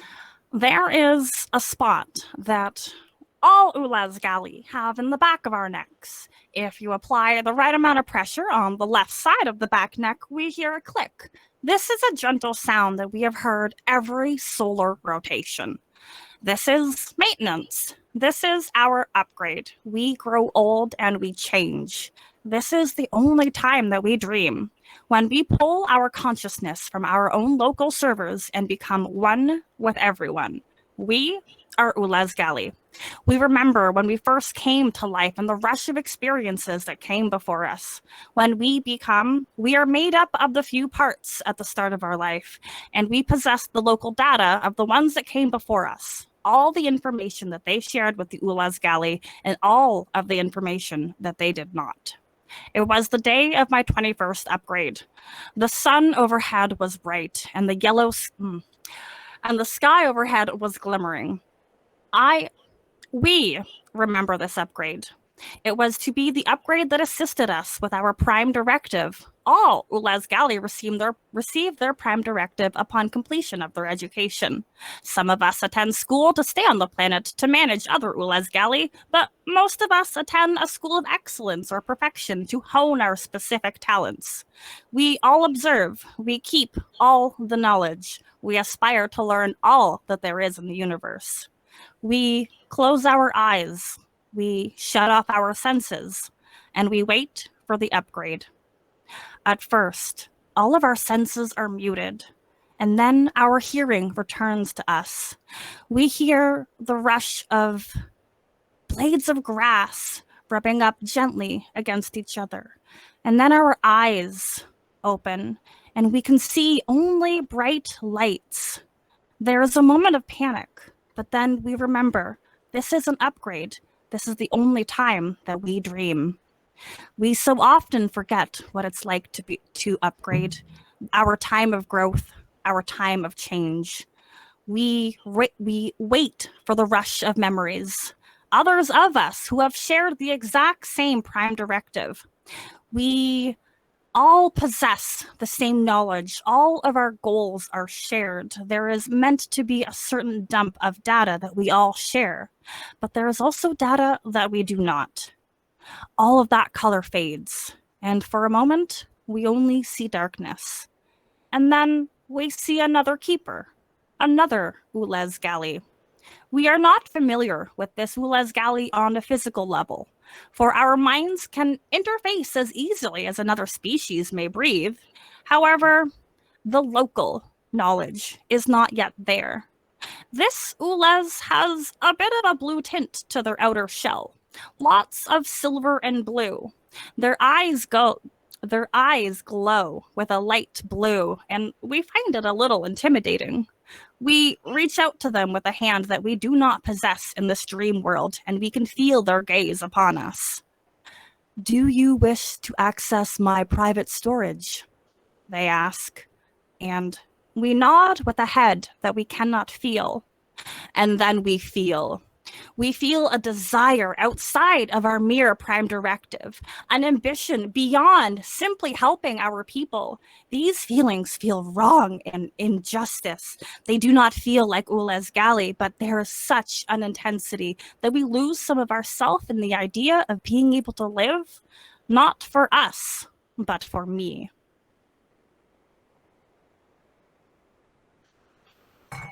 Whoa. Honestly, story time is my favorite part of these episodes. That's great. I love learning more about the Ulez Gallii. So every time the Ulez's Gallii, every time I don't know any of this stuff. It's just like and Ulez, that is what is going through your head. Meanwhile, back up at the top of the cliff while that's going on, what are the two of you doing, Rika and Nickel? Rika shouts out, "Oh, shards!" Oh, no, that's a terrible thing. Well, it's okay. We'll come back and get them when our job is done. And can I invoke the work always comes first? Yeah, you can invoke the work always comes first. That gives you a point of determination. But I am going to play Rika's I'm afraid of nothing. And Rika, you're just like, the hell with that. And you freaking charge down that cliff in the path that Ulez fell in a controlled kind of fall. And then to make sure that Nickel doesn't go anywhere, I take the gadget bag with me. Oh. Like, we've done this before. Do you remember? You remember on the outer edges of Rheisis? We did this before, and I know not to keep this gadget bag with you. That We'll wasn't my wait fault. here. I had to go there was important work to be done, and there were other things that were distracting us. Me and the gadget bag got the job done, if you don't remember that And either. thank goodness I got there in time, so you weren't completely beat up by that gang. That gang that you were encroaching on their territory with for your scientific investigations. Fine. I understand what you're getting at, and I take it personally and have fun finding your friend. All right, you stay here. Don't move. Obviously, I'm not going anywhere. Right, so you're takes the bag. yeah. and So then you're carries taking it down. you're taking Mikkel's bag. Mikkel, you're waiting at the top of the cliff, or you're going on ahead. I think I'm gonna wait. I don't. Without the bag, I don't have the gun. I don't have the ray. And I'm not. I don't know. I'm old and gray and a little confused. Okay. Rika, you start making your controlled slide down the hill. It's going to take a lot longer than it just did to Ulez to just fall. So, Ulez, you are at the bottom of the canyon, as low as it gets. And you get to your feet, and you find that this bottom layer of the canyon, remember I said it was all kind of like in colored stripes along the wall? Mhm. This bottom layer of the canyon, the wall is black. And it goes as far in either direction as you can see and reaches up as high as you can see back up the mountain. And as you are standing there in front of it, you hear this sound like a rolling. And it's like, again, it's like as if something with an uneven surface is rolling. And it's getting louder and louder. And you turn around and you see this ball coming at you. And it's covered in these like sharp, jagged kind of, they look like pieces of shell. And it rolls towards you and stops right in front of you. And then it slowly begins to roll like around you, like it's kind of checking you out. And then it stops in front of you again. And then it suddenly starts to morph, grow, shapeshift, and it grows into this humanoid form. And after a moment, you find yourself looking at something that vaguely looks like a person built out of razor blades, just like jagged, sharp bits of shell everywhere. Oh, we greet you, and your shell is spectacular. What is it made out of? Identify yourself. We are Ulez Gallii. Do you require our designation? What is your designation? We have it. We just must consider upon our databases in one moment. It's okay. Yeah, let's say you spit out your designation, and it kind of looks at you and Ulez Gallii. What is your designation? I am designated as Scout of the Alpha Combine. Alpha Combine. Oh, do I know about them? You have heard of the Alpha Combine. They are known pretty well throughout the galaxy as an extremely violent conquering force. Yeah. I'm really thinking that, oh gosh, keepers have to have some kind of protocol to deal, by deal, I mean avoid them. I'm really trying to, okay. A scout. That sounds delightful. We would like to be on our way now. Good day. And We're he just gonna walk away. Oh kind no. of grabs your shoulder. My ship has crashed upon this world some time ago. You will help me send a beacon to my fleet. Oh, you require assistance. I require assistance. Would you like to look at some plants along the way? And he kind of like reaches out and kind of like sniffs at you a little bit. He's like, no, I require to send a beacon to my fleet. Oh. Okay. We will assist. We have made allies, and we do not know where they have gone. Make a willpower roll. Ooh, a 6 on the die. What do I got in my willpower? Your willpower's a G6. 3, so that brings you a 9. Yeah. Ooh, okay. That is a moderate success. He is sort of I do not require an ally. I require a beacon. Do you have such a beacon? Oh, no, we do not. We do not usually possess that kind of technology. We travel and we observe.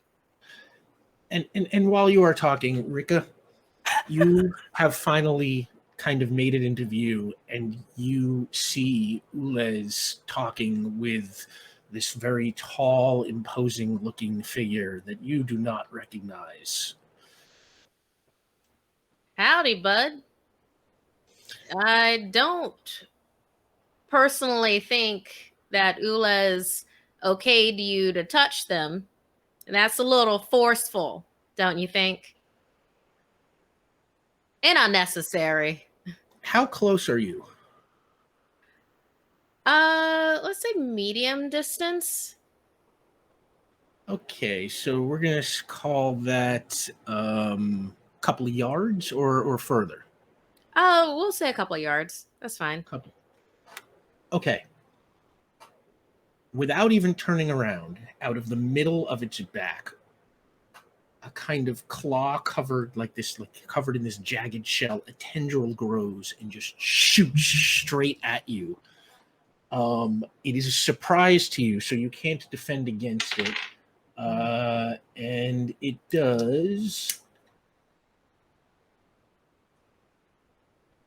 3 damage, but you're wearing your armor, so it does 1 damage, so you are down to 10, and you fall kind of backwards, surprised, that this was able to attack without even turning.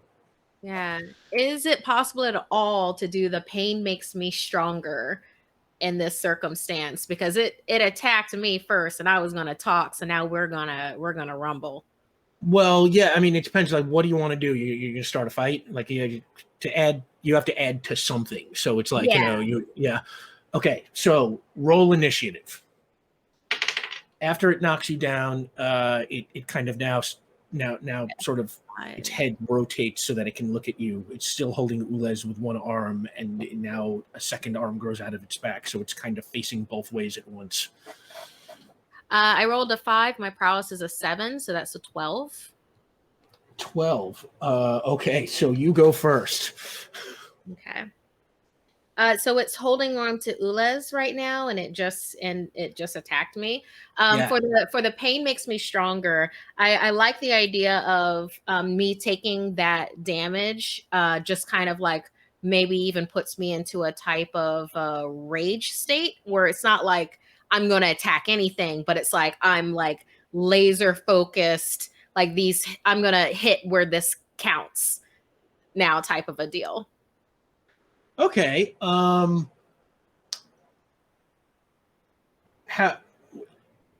are you doing? You're throwing a punch here, or I'm popping claws, and we're going to incapacitate. Where this is going to get ugly. All right, yeah. So you're going they for hit slashing me first. All right. So give me a prowess roll, and you can add. If you are spending a point of determination, you can add 2 to that based on pain makes you stronger. And you can also add your martial arts bonus. So total bonuses of 4 plus your prowess plus whatever you roll. Okay, I rolled a 5. So that's a 9 plus 7, which is a 16. 16. Okay, so the Alpha Combine Scout gets...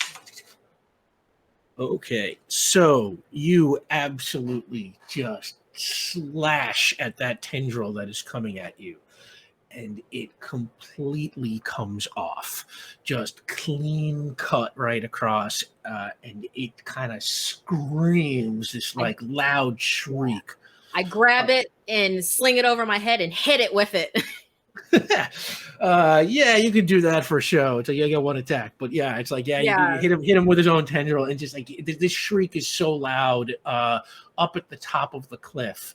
Mikkel, you hear like this blood curdling sound that you have never heard before. Right. Rika, And then you hear like a small voice of Rika being like, "I said don't touch people that don't want to be touched." Okay, I won't. And I'm gonna start. can you come down? Yeah. Oh, just a moment. And I'm gonna kind of. Oh God, this is gonna take so long. I guess the fastest way is to follow Rika, which I'll do as gingerly as possible. Okay, make a coordination roll. Like go down on your butt. Yeah, I'll just kind of like butt down. This die rules. 9. Okay. Yeah, that's actually not bad. And you are making your way down, and because Rika kind of left a path for you, you are able to kind of, go at a decent clip. And you're making your way down, and as while that's going on, back down on the ground. Ulez, did you roll an initiative? No, I can. Yeah, let me know what you get, and I'll place you in the order. For my coordination, that's going to be an 8. Okay, so that would actually bring you up now. Oh, okay. So while this Alpha Combine Scout is kind of screaming and kind of, clutching the part of it where its tendril or, whatever that was severed from its body, you have a chance now to try something if you want to. Rika, I'm sorry.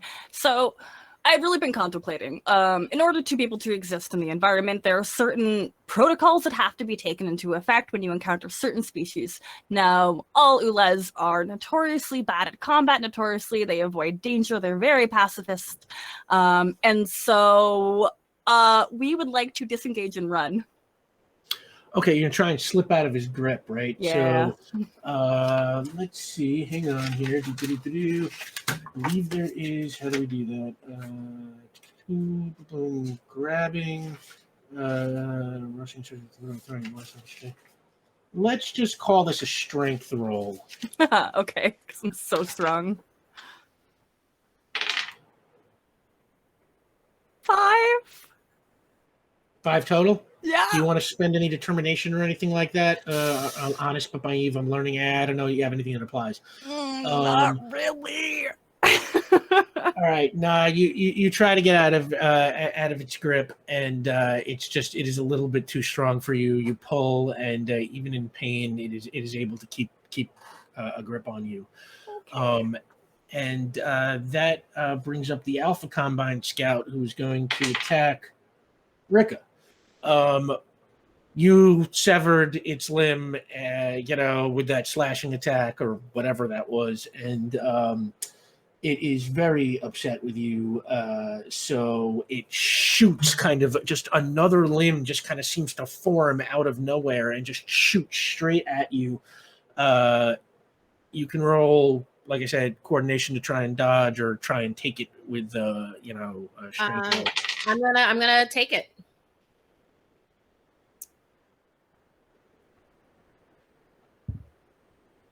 4 plus strength, so that's 11, 12, 13. It's a total of 13. My armor gives me a -2 on any damage, but before that. All right, at a total of 13. Nah, it's in too much pain. It must not be able to concentrate, and it kind of misses you, with that tendril or whatever it is. It just kind of shoots like just past your head. You don't even have to wind up taking the punch. It just misses wide. Rika goes. Brrr. Yeah, and Rika, it's your attack. Okay, well, it's still holding on to Ulez, which doesn't sit well with Rika. So she's going to concentrate on whatever limb or tendril is holding on to Ulez, and is going to strike for that. Okay. To make them let go. All right. It's kind of like, you two are on opposite sides of it. Like it's kind of got this weird ability to face in two directions at once. It can grow limbs out of its front or its back, but movement is free. So it's like, you can, any way you want to try and get to the other side, you can, sort of try and pivot around, or you can try and jump over it or dart through its legs. What do you know?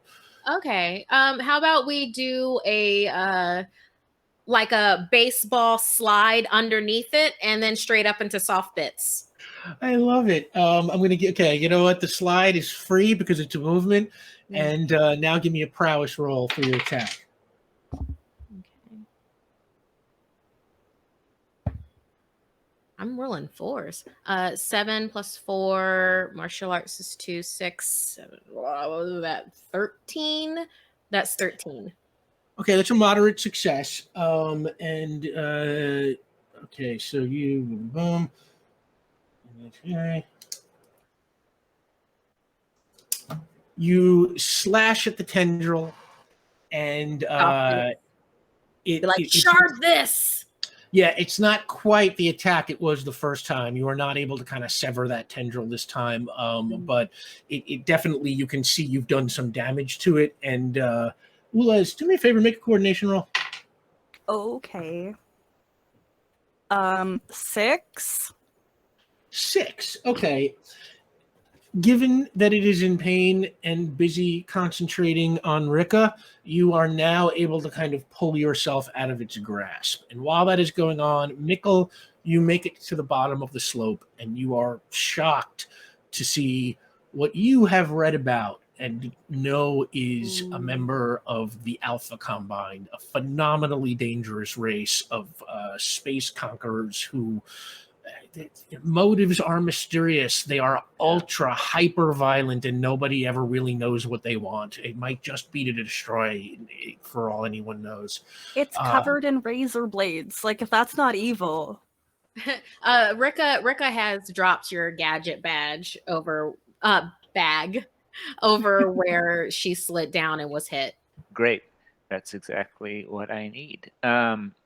Okay. So what I'd like to do is run over to the gadget bag, and I'm going to spend one of my points of determination to instantly use my power.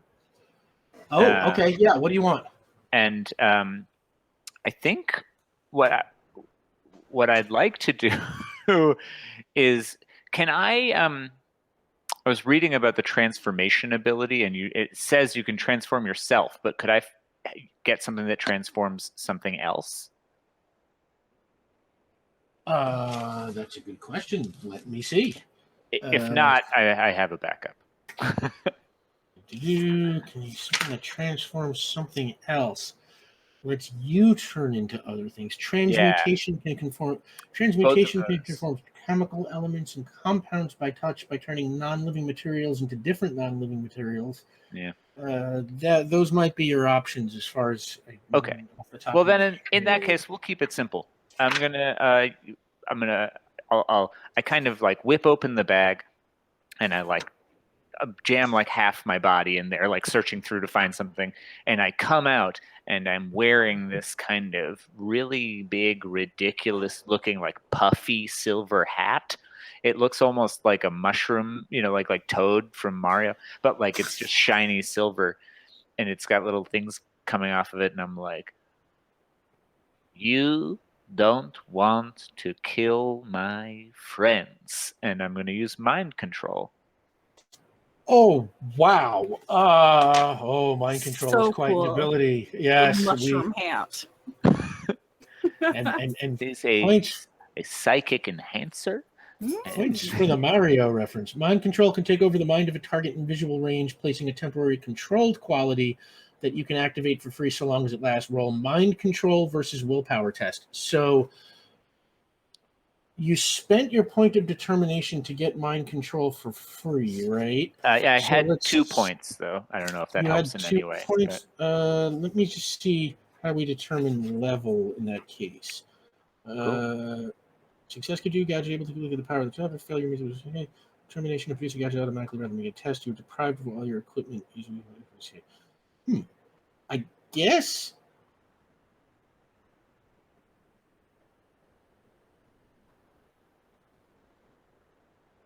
All right, you know what? I actually don't know how to handle that, so I'm just going to give you kind of a default level of. I'm going to give you a default level of. We're going to say 5, which is like exceptional human. It's like kind of. I mean, it's kind of a fairly powerful power, but you don't, because you don't know quite what the willpower of an Alpha Combine Scout is. You don't know, quite how it's going to work anyway. So now you've got to roll the power of your mind control, which is a 5. Oh, you know what? I got a better idea. Let's just use what's your gadget power? It's 8. Yeah. I actually think that's right. I think my gadget power is my power for every ability I use. Yeah, well, actually, so you got to ask for the ability you use. Like when you do a roll, you'd be like, I want to get it at level 5, and then you roll against a 5 to see if you can get it. But it's like, since not, let's just say it's 8, we'll give it to you at the level of your gadget ability, which is probably not the right thing to do, but I love this idea, so we're going to go for it. So give me a roll plus an 8 versus this guy's willpower, or this thing's willpower. 11 in total. Okay, that will be. And I think just because I do want this to end as quickly as I can, I'm going to use my other determination and make it 13. Oh wow! On what quality? The job always comes first. The work always comes first. I want this to. I don't want to. Oh, you want to get. Okay, so that brings you down to 0 determination, and a 13 makes this a massive success. So with a massive success on mind control, what that means is controlled quality on the target, concentrate to maintain it for the entire chapter. So basically it's like you've got mind control from this guy, basically, for the remainder of this fight. Great. Okay. Well, Ulez has escaped its grasp, so yeah. What was the order you gave it? You don't want to attack. You don't want to hurt my friends. Right, and suddenly it kind of like freezes, and you can see it kind of like shaking and trying to resist you. I don't want to hurt your friends. I appreciate that so much. Sit down, please. You can see it's very unhappy, but it just very smoothly kind of like it doesn't even really sit down. It's kind of its legs just kind of retract into the bottom of it and lowers it to the ground as the bottom of it becomes like a ball again. All right. Well, this isn't going to last forever, so we should figure out a way to get out of here. Mikkel, ask it what the shard is doing here. Yeah, what the shard? No, wait. Okay. Yeah, we are. All right. No, she was doing that to him. I find it intimidating nonetheless. I think as the two of you are discussing that, you hear a bit of a loud crunching sound. And Ulez, who tried to run away from that terrifying individual, activated their force field, but they weren't quite prepared for like the hamster ball force field, and they just tripped and fell over, and they rolled like gently into the side of the dark cliff face. Are we done? Is everyone safe? Yeah. Yes. Yeah. We're still figuring it out. I don't think this one is safe. Okay. Force field off. You are all weak. The Alpha Combine will cleanse this planet of pathetic creatures like you. Yeah, but why?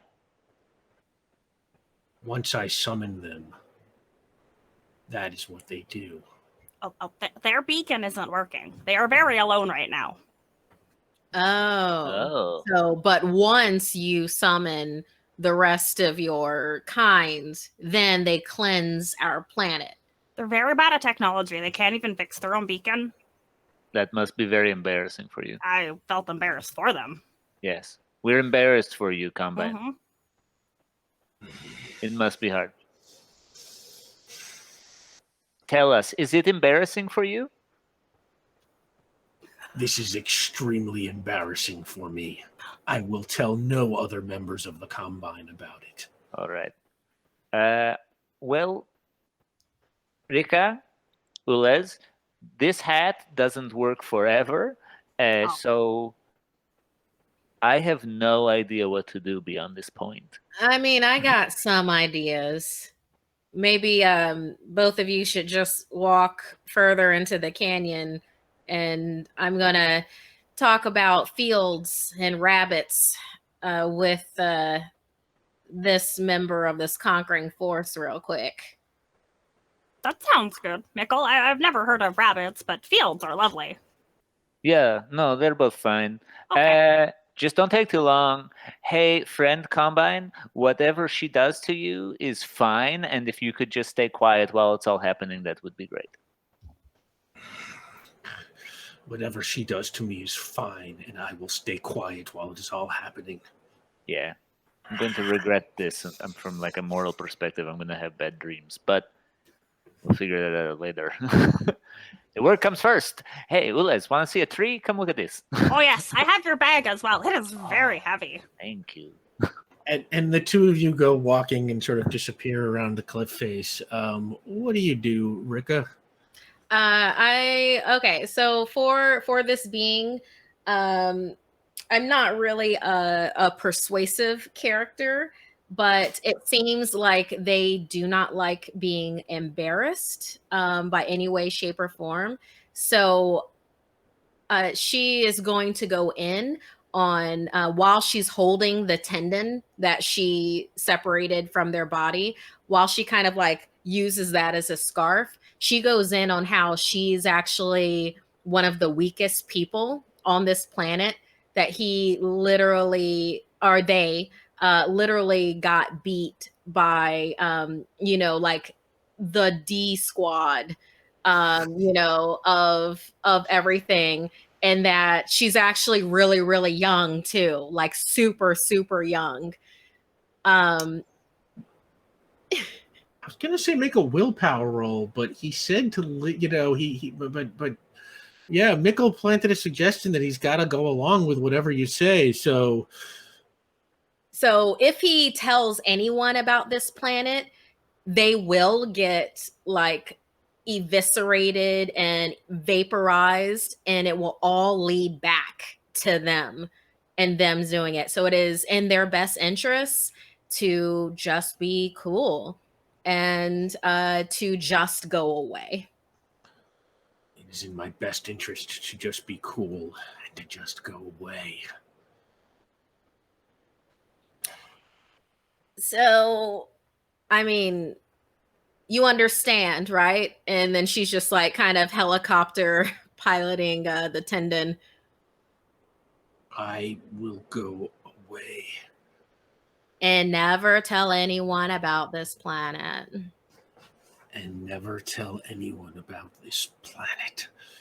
And you could see him like kind of like angry and struggling, but like the top half of his body kind of disappears back into the ball, and like the little spot where you cut off the tendon kind of seals over with one of those pieces of razor blade. It just kind of slides over it, and the ball just rolls the opposite way and disappears in the direction opposite from the direction that Mikkel and Ulez went.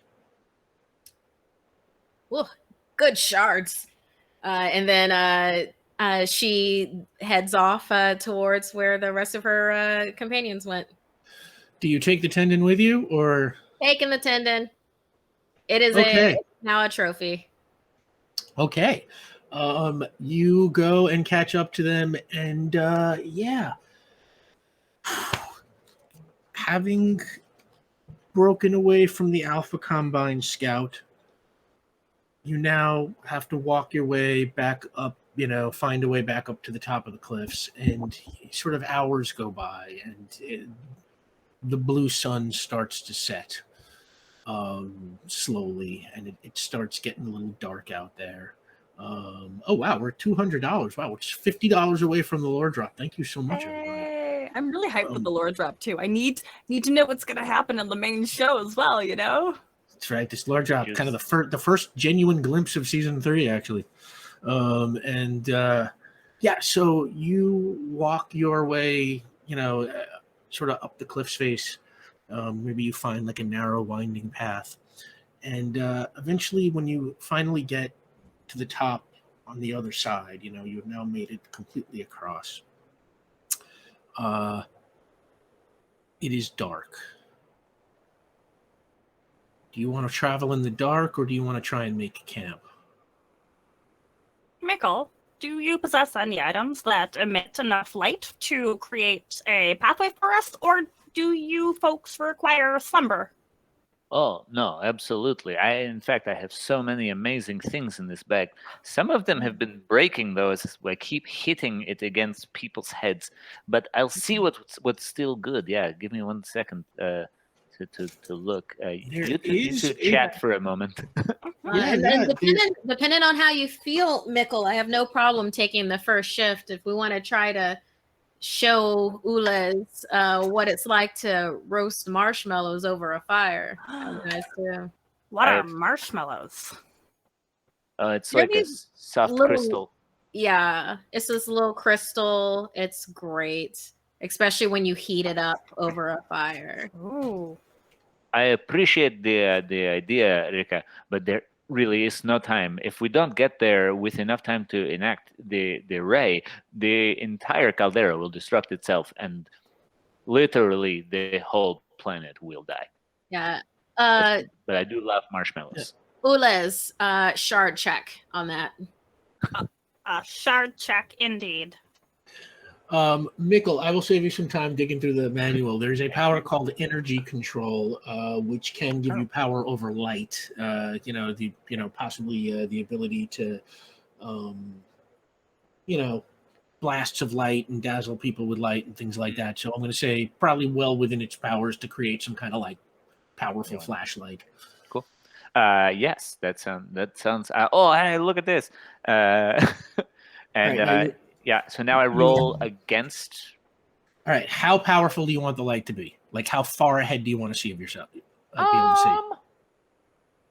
I don't know, 50 feet, like a normal flashlight, 50 feet, 100 feet maybe. Yeah, I'm not looking for like the sun here. So like a city block maybe? Yeah. All right. Yeah, so a city block sounds very reasonable. All right, so roll. You're going to get this. You have an 8, and city blocks a level 3. So, make a roll against your power roll. 14. Yeah, okay. Easily, you got yourself a nice, powerful flashlight that can see at least a city block for everybody ahead. So you continue on into the darkness, and you're walking for a couple hours at night. Anything you want to talk about while you walk? I think the first 3 hours of our walk, Ulez was, specifically like when Rika was taking care of business, and Ulez decided to monologue rather lengthily about how this was their first time changing a tire. And like for the entirety of their lives, all they've ever done is study plants, like study the process of how to study plants and study that process. So changing a tire, I used my hands. These are simply for studying, not for changing things. It felt very, very empowering. That's really all they had to say. Oh, yeah. I'm. That's interesting. I'm more used to using my hands with a whole lot of things. Sometimes my feet, sometimes my butt, my head. Use my head, butt, number of times for getting things done. So yeah. Mostly all my life has been physical things, getting things done, getting your claws dirty, getting in there. That's not your whole life. You have dedicated yourself to the sciences in such an amazing way. Look at how far you've come. I started off, kind of in Reese streets kind of a deal. And then Mickle was getting beat up one day for one thing or another, some gadget, some other territory he had crossed. Happens a lot, it sounds like. Well, borders make no sense. They're arbitrary. Not when you research. Yeah, so I kind of stood up against the people I was with at the time to save him, because it didn't seem fair. He wasn't hurting anything, So yeah, that started a whole thing like a whole lot of territories versus other territories. And Mikkel actually helped calm things down with a steady head. And one of the things that he said to me, I don't even know if you remember saying this to me, Mikkel, but you said to me, don't you want something better for yourself? And that just really, really stuck with me. And I decided, yes, I did. And I do. I want something better for myself. So I made sure to do that. And I used all my action forward into literally that thing, which is, I became a security officer more as like a bridge. The money's real good. And also there's a lot of people that'll listen to you when you're a security officer, and you can kind of, let's say, smooth down the sharp shards between territories and other security officers that way. But I'm not gonna be this forever, especially since Mikkel, took me under his tutelage to start looking into the sciences. Huh. You can, of your own volition, you can decide to change your lifelong profession? Literally, Ulez, all you have to do is you just have to decide that you want something better for yourself. Don't you want to study plants? I have existed solely for that purpose. The Ulez Gallii before me, like this arm belongs to an Ulez Gallii from 1,000 years ago who also studied plants. I have absorbed all of their data and memories, but that is all we have known. Well, what do you want? Yeah. What does this Ulez standing right here before us in this galaxy, what does this Ulez want? What is better for you? We would like to change another tire. Well, that can be arranged when the job is done. In fact, there are tires all over the place. Yes, absolutely. Oh. I think I don't want to be presumptuous about your future, but you will be wasted as an auto mechanic. But it is good skills to learn. It's good to know the ins and outs of the machines that are underneath you and that you rely on. I will say that. That makes sense. If you learn how to change a tire today, maybe you learn how to change a fusion reactor tomorrow. We are mildly familiar with that, but, less that's exciting then. Easier. I like you. And when we get back, we should show you all the different things you can do. There's so many. There really is. The whole world. Beyond tires and plants? Oh. Yes, indeed. Well, we're mostly curious about marshmallows, but if there is more to be observed, we would like to perhaps observe it. Absolutely. Hold on. Somewhere in this bag, I must have packed a marshmallow for you to try. I think, yeah, you should spend a little time in after we finish this to really get the full scope of what could actually be done here. We would like that. And as you kind of walk through, across this plain, having this conversation, a sound starts to grow. And it's the sound of rushing water. And soon, Ulez and Mikkel and Rika, you find yourself coming to a mighty raging river, which the two of you recognize as the Suthon River. It's called. And you know that this river is long and dangerous and filled with rapids and whirlpools and jagged rocks and waterfalls, the whole works. But this is the fastest way to the caldera, is to travel downriver. And because it is one of the only ways to sort of travel across this part of the landscape, when you get to the edge of the river, there is an old dock, say carved out of rock. Ooh, that rhymes. And there are these old boats that are all tied up to them. Let's say, I don't know, 3 or 4, basically kind of, rowboat looking boats.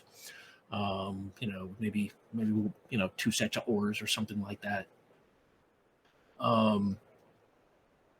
Your choices now are to take one of the boats and try and travel the river, or to walk alongside the river, which will severely lengthen your trip, but is possibly less dangerous in some ways. I'm just going to credit this knowledge to the 2 locals who probably know all about this. Yeah, Ulez would look to the 2 of you like, are we meant to walk across the water? Well, as to our previous conversation, we are not meant to do anything, actually. But we can take the boat, and we, in my opinion, should take the boat. So, since we're not completely sure how Ulez would work in water, sink or swim type of a situation, I think the boat might be the best plan here. My parts will be okay on water, but I do not know if I sink or swim. And maybe we shouldn't find out today. We think that's fair. All right. I'm going to say that most of the boats look pretty similar, but does anyone want to examine take an examination to see if any of them are better or sturdier than the others? Yeah, I'll take a look. See, sure. Okay, give me an intellect roll.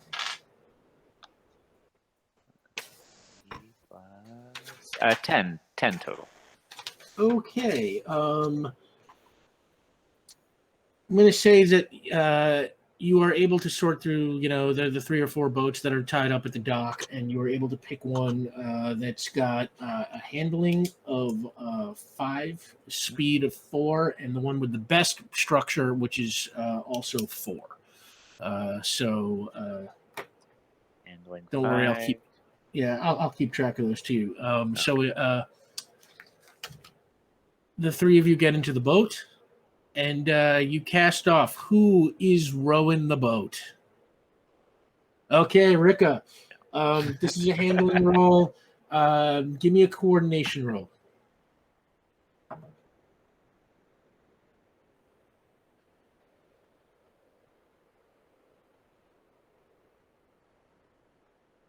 That could have been better. I rolled a 3 and my coordination is a 4. So 7. Unless there's something else that I can add on to that, which I don't think there is. Don't think there is. Okay, so it's night. It is very hard to see in the river, and the water moves very fast, and the river is very wide. And you are kind of doing your best to kind of keep the boat, steady, and going forward. And the first thing that happens is you make your way to an area that in the moonlight you can see some rapids coming up. And it's about to get bumpy. Damn straight. So I am going to need...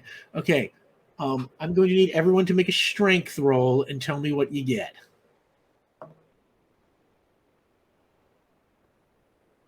Oh, you are so lucky. I'm not using the red die anymore. God damn it. There go my rapids. Wait, was it better than a 3? I got a 1. I got a 12. I have an 8. Okay, and you have a 3, Ulez, 3. total? Mm-hmm. I rolled a 1 on the dice and a 2 in And your strength. strength is a 2. Okay, so, Okay, so And somebody else hold on to me. you go into the rapids and things get bumpy fast. You are holding on to the oars, Rika, so you are pretty good. Mikkel, kind of grab onto the side, and you got a pretty good grip with those rock hands, even if you are a little old, and you do all right. Ulez, you are bouncing around. You are not quite used to this kind of travel, and the rapids are pretty rough, and you are not really, you've never done anything like this before, and you are thrown, and you fall over the side, but you are still holding on to the side of the boat. Okay. As the boat down the rapids. What would you like to do? What would the two of you like to do? Why don't we start with Ulez? Help! We are no good here. We are very fragile. I don't have anything to do. They will try and pull themselves up. Okay, give me another strength roll. 4. Ooh. You are pulling. It's a little slow. It's a little hard. That is literally a marginal success. So it's like my discretion. I'm going to say that you managed to pull yourself up a little bit, but you can't quite get over the side. Okay. I guess you're rowing, Rika, so it's like you don't really have the chance to do much here. So, Mikkel, do you want to do anything? Well, there's one thing I could do. Where I do my best to angle the boat so that, if you've got the rapids and the water, if I angle the boat a little bit of way to help with, I could try. Make a coordination roll. My lowest stat. Let's do this. Oh God! Testing Ulez on strength. You on coordination. There's my 6. There's a 6 that wants to help Ulez, which is a total of 10 because my coordination is a 4. Yeah, and Nice. Ulez, you kind of see this rock coming up, and it's about to smash you off the side when Rika is able to kind of just and just narrowly misses. Oh, that was, oh my stars. That was very scary. I think I sink. We definitely sink. Mikkel, can you grab them? Oh, yes, absolutely. I'm glad that we were able to do that test here. Come with me. Okay. And I'm going to try and... I am being told we have unlocked the lore drop. Thank you so much, everybody. Yeah. Oh my God, I'm excited for this one too. Lore, Thank you so much. You've been so lore. great with us this whole time. We are super grateful. Thank you, everyone. So yeah, you are going to try and pick Ulez up. Yeah, I'll try and lift them in. And I would like to make this more difficult for myself, if possible. I'm sorry, and use Old and Gray as a trouble. Okay. I'm going to give you a point of determination. And oh wow, you go over to the edge of the boat, and you start pulling Ulez up. Ulez, I'm going to say, you haven't quite let go yet because you're kind of petrified with fear, and then the boat kind of hits like a big rapid, and Mikkel, you go flying over the side, and now you just narrowly grab on, and the two of you are now holding on to the side of the boat as it tears through the rapids. Can I be holding on to Mikkel's legs? And it's like a horrible train. Oh my God! Yeah, sure.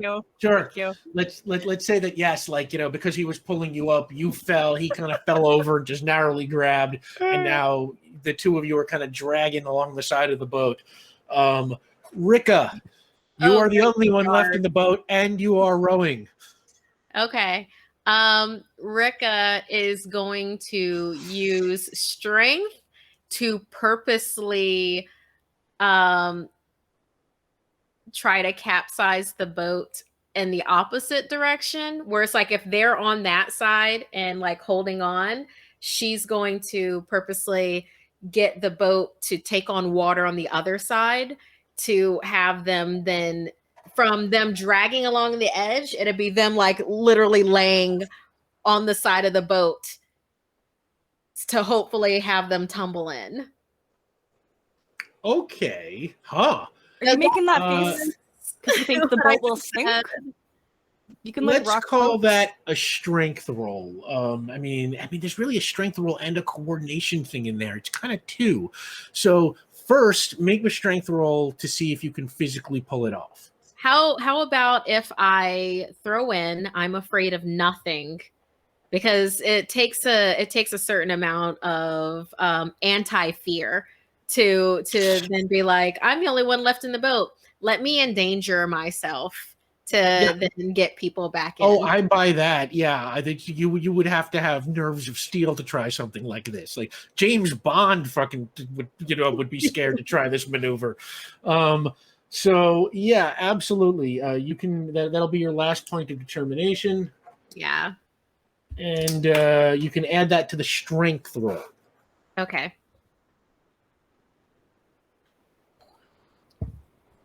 Okay. All right. So I rolled a 4. I've got a 7 with strength, which plus the 2. So that is a 13. Okay. Yeah. So you've got the strength to pull this maneuver off. The question is your coordination good enough to nail it in the precise way you need to get the thing you want to happen? Give me a coordination roll, Rika. All right. Let's see. 5. Cool. My coordination is a 4. That's a 9. Oh, that is a moderate success. So it's not pretty. Okay, wow. But you got, yeah, I said the difficulty on that kind of okay hard. But yeah, it's not pretty, but you kind of managed to do it, and you pull it over. Now, okay, if I get this right, you're capsizing the boat in a way that pulls them over towards you, and now the boat is upside down, and It's like half upside down. kind of right, like so, and everybody is now kind of. It's like Tokyo Drift, but with a boat. That's a very apt description. Honestly, if I did such things, I would give you a point of determination just for the Tokyo Drift reference. I don't have any determination left, so if you want to, get froggy with it, Rick. Oh, I don't, but at my heart is with you. But yeah, absolutely. You drift the boat up onto its side, and it kind of secures their position on top, and you're all holding on. When the absolutely overpowering sound of the waterfall becomes clear. What is that sound? Oh, that's the end of this river. Oh, good. I'm so over this. We can't handle it any longer. No. Yeah, and as you talk about being over it, you go over it. The three of you, just the whole boat goes right over the side of the waterfall. Everybody make a coordination roll. Yeah, I will say that there's a that Rika does over the edge. 7. Okay. 8. Okay. That is a 4 plus 3 is a 7. Okay. You all manage to stay conscious when you fall into the pool below. Nobody hits any rocks, and nobody slams the water in a bad way that knocks them out. It's still a little overpowering, you fall off a waterfall, you're deep in the pool, you all kind of got to do that swim to the surface thing. Just the moonlight to kind of guide you in the right direction. I'm going to just say you all managed to swim over to the nearest shore and pull yourself onto this rocky beach. Okay, we have determined that is not an experience we would like to relive. Rika's just laughing to herself, like. Nickel, is she okay? I think she's actually quite happy about how that okay. went. Yeah, Okay, good, It- good. that's Rika's way. Oh, okay.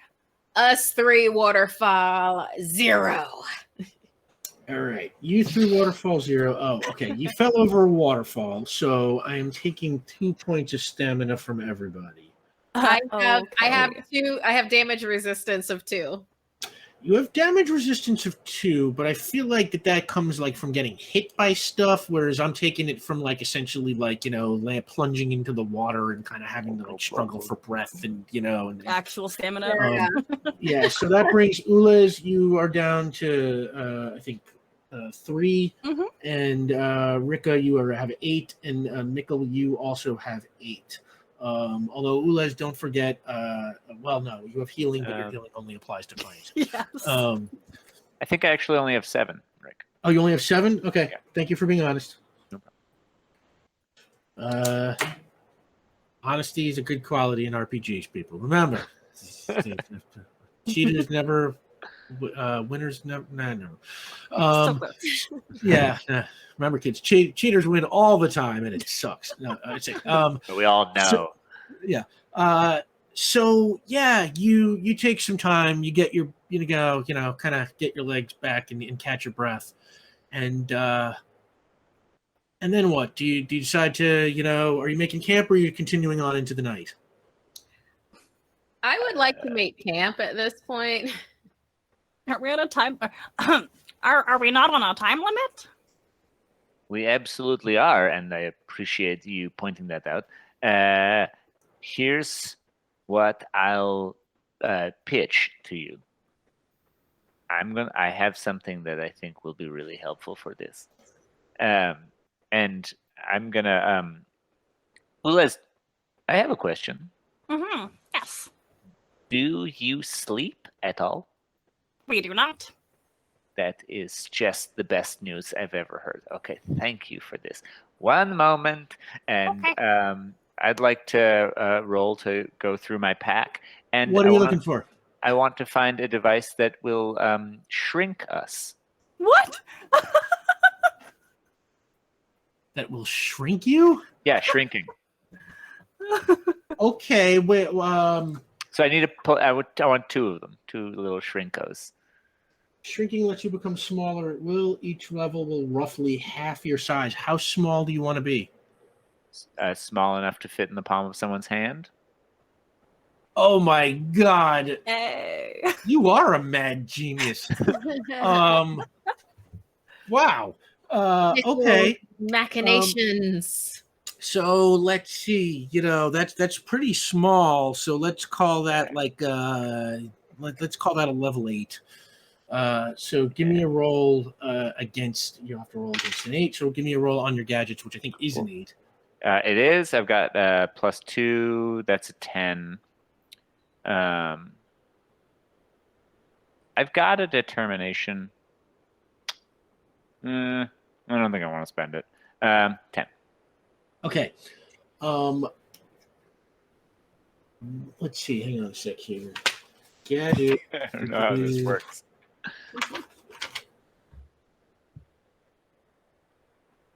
Success gives you a gadget able to duplicate the power. Failure means you must make a determined effort to try again.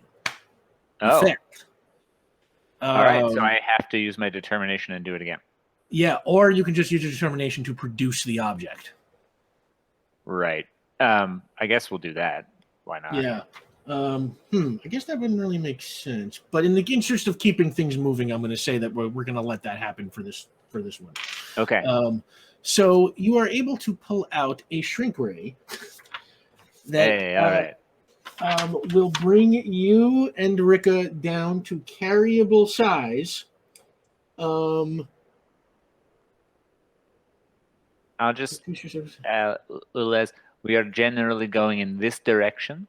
That is towards the caldera. And if you could carry the 2 of us while we take a nap and not crush us to death or anything like that, or put us in a hole in the ground or whatever, that would be great.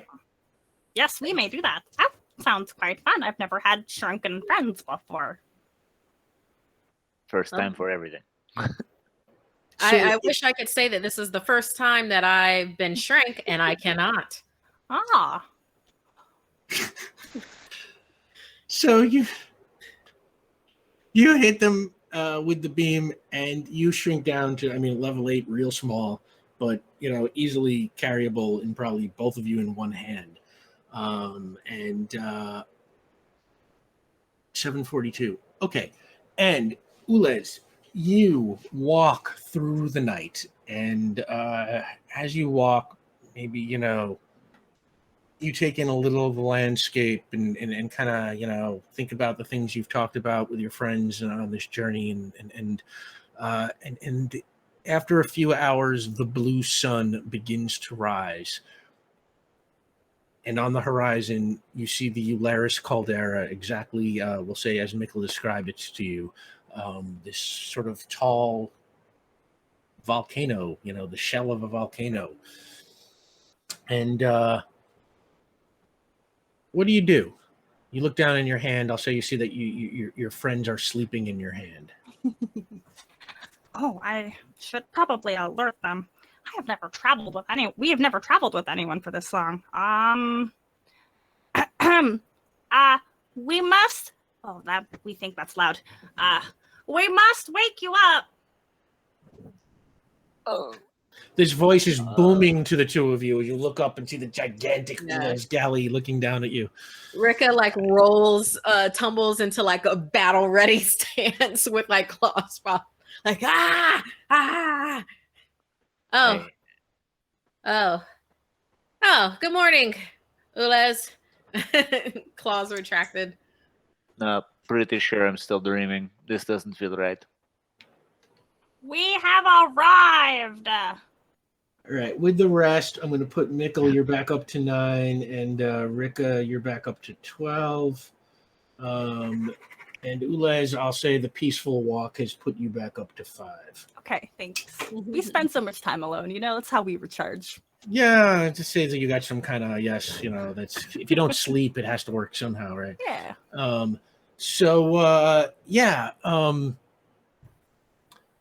I'm going to credit you, Mikkel, with having had the foresight to leave Ulez with a growth ray. Right. Switch on the That's a good switch point. small or grow. Yeah, maybe it's just got like a reverse. Yeah, that's a weird one. Don't know how that power works as a gadget then. Yeah, no, it's not supposed to. Yeah, but we're just gonna say, yeah, it's that it's got a reverse ray that you showed them how to use. If we had more time left in the game, I'd just leave you to be screwed right now. But Thanks. But as entertaining as that would be, let's say, yeah, Ulez brings you back to your normal size, and you find yourself at the foot of the caldera. We have arrived. It is truly beautiful. We are a little sad that we must take some of the energy and then depart immediately because we would love to stay here and study. Well, in many ways, there will be more to study because of it. Yeah. Very true. And keep in mind, it'd be in safer circumstances than this. Oh, I mean, we do not believe this experience was too dangerous. We were only almost shot by bandits, had to travel explosive mines, face off against an intergalactic villain, and pass, some water. We believe this was quite safe. And you look up, and there's a path that leads up to the top of the rim of the caldera. And as you are about to set out up towards the top so you can see what is inside, Rika, you hear that rolling sound again, only much faster. And you look off behind you, and you can see some of the light grasses kind of being flattened as that razor-covered ball shooting towards you. Some people just don't learn. Rika pops claws. Both of you get up to the realm. Go ahead and start gathering what you need. Apparently, some people are hard learners. Okay. You going with this plan? Yeah. Yeah. Okay. Ulez will activate their force field, though. Oh, Get okay, that yeah. around them. You are credited with your force field being on. Remember, you have to concentrate for it to actually work if you get attacked. The two of you set up the side of the caldera, and I will say, as you are walking, you can feel beneath your feet like shaking, and you can smell in the air kind of like a sulfuric kind of smell. And I'm going to say, you know enough, Mikkel, to know that, yeah, you were right. This place is seismically active, and it's got that like could blow at any minute kind of feeling. Do me a favor, the two of you make coordination rolls.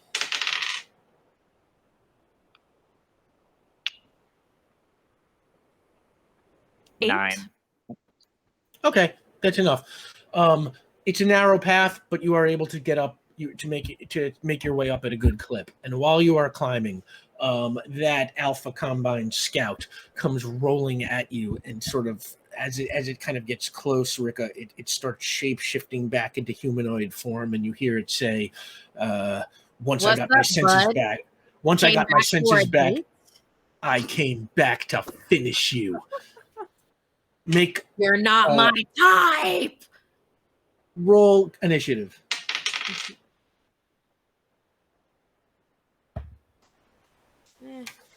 That could be better. 4 plus prowess is 7, 11. Okay, you will go first. He shapeshifts, or it shapeshifts into, human form or humanoidish form. You'd say it's got it gives itself 4 arms and 2 legs, and all again covered in this kind of razor blade-ish shell. You don't even see eyes, nothing. It's just, and it kind of stands in front of you. It's just, waits. Bipedal? Yeah. All right. Sliding hamstring attack. Ow. Both claws out. I don't want to fight with Markia. You fight Right? nasty. Okay. Yeah, give me a prowess roll, and you can add martial arts to that. Okay. Crap, I don't have any determination left. All right. No. Is there any kind of trouble that I can do with this? Well, I'm let's afraid see. of nothing. You're I mean, this nothing is pain makes me start yet. four-armed baddie here. I mean, if you want to say you're afraid of nothing, maybe you sort of charge it, without really putting a lot of strategy into it, and kind of lose your attack.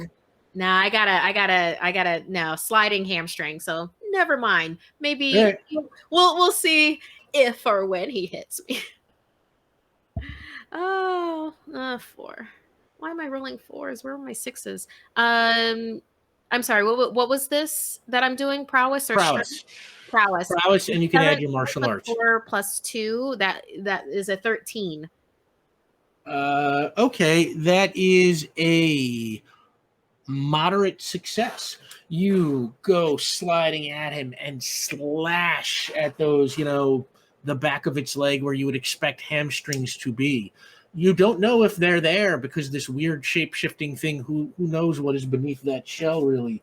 But you do slash into one of those legs, and it kind of falls backwards and loses its balance, and you definitely do some damage. And it kind of screams, but now that you are beneath it, it directly punches down. It fell on me. I'm keeping the claws. I'm keeping the claws up, and it can have gravity fall onto these claws. Yeah, no, it didn't exactly fall. It just lost its balance a little bit, but then it regains it, and because it's shape-shifty, it kind of shape-shifts itself back to a balanced position and just punches straight down at you. Okay. So, you lucky bastard. Okay, roll coordination or strength. Strength. Always strength. Always gonna go for strength. Hello 5. Where you been, baby?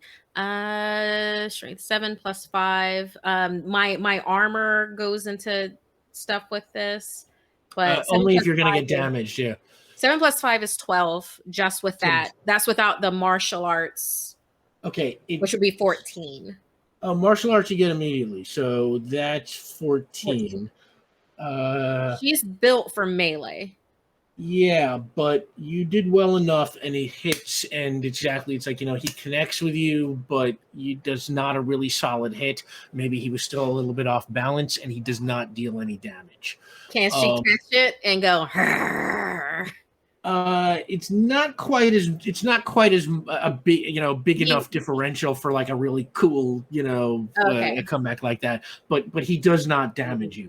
While this is going on, the two of you, Ulez and Mikkel, you are making it up to the top of the caldera. Mhm. And as you peek over the side, Ulez, what you see is gorgeous. Purple and white grass line the inside of the whole thing. It's dotted with thousands of kinds of flowers, trees, vines, weeds, just lush and beautiful. Every type of flora imaginable, and some that just defy imagination. And your sensors are just going crazy, scanning blinking. everything. And Mhm. yeah, oh yes, right. The braids lighting up, all the lights on your interior just kind of just popping, and it's like, yeah, this is what you were made for. And Mikkel, Hmm.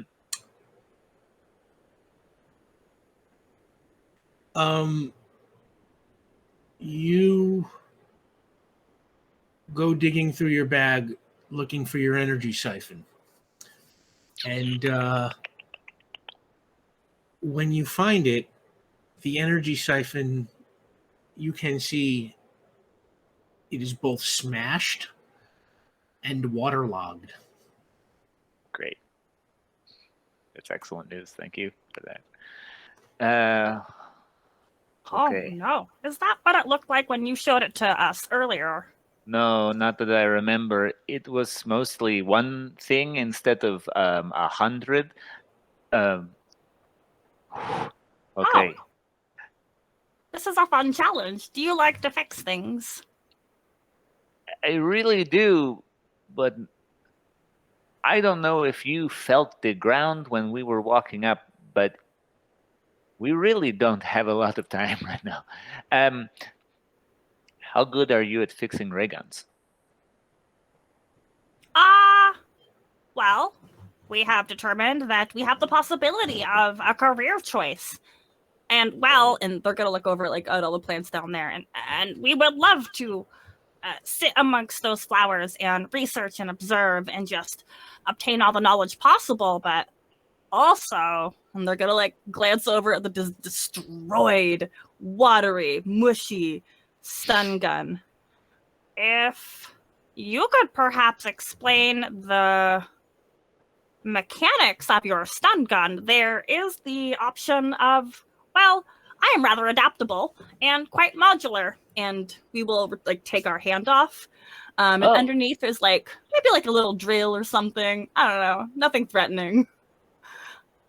We have many purposes, though we do not often have the opportunity to take advantage of most of these. We wonder if it is a tool of our predecessor, and they'll reattach their hand. We believe we could attach some of that ray gun and for ray gun technology to ourselves. Oh my word. Les, I could kiss you. This is amazing. Okay. This is not so hard. This can be done. All right. Pop that hand off again. And, Okay. Do me a favor. I want both of you to make intellect rolls.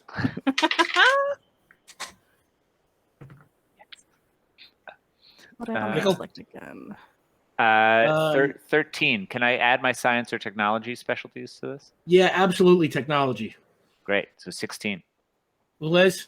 9, but I'm going to add my technology and robotics, electronics, and mechanics to make 10? that an 11. An 11, right? Yeah. Well, Because I have 2 in that, or is that's OG? No, you have 1 in that because it's Okay.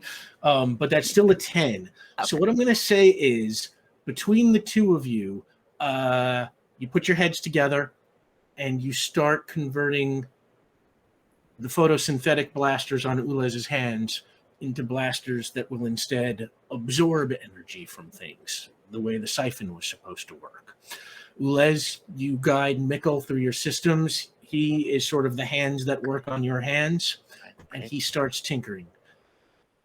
And Okay. back at the bottom of the caldera, it is your attack, Rika. Right. So Rika has managed to do a to make damage already on one of those limbs. So she's going to go for that limb again. But the way that she's going to go about it, she's going to utilize her martial arts. Where you know how Black Widow does that thing where she grabs onto someone's neck with her thighs and then flips them over. Yes. She does that in reverse. So she's like on their back, like like on the limbs With the claws, with the claws, like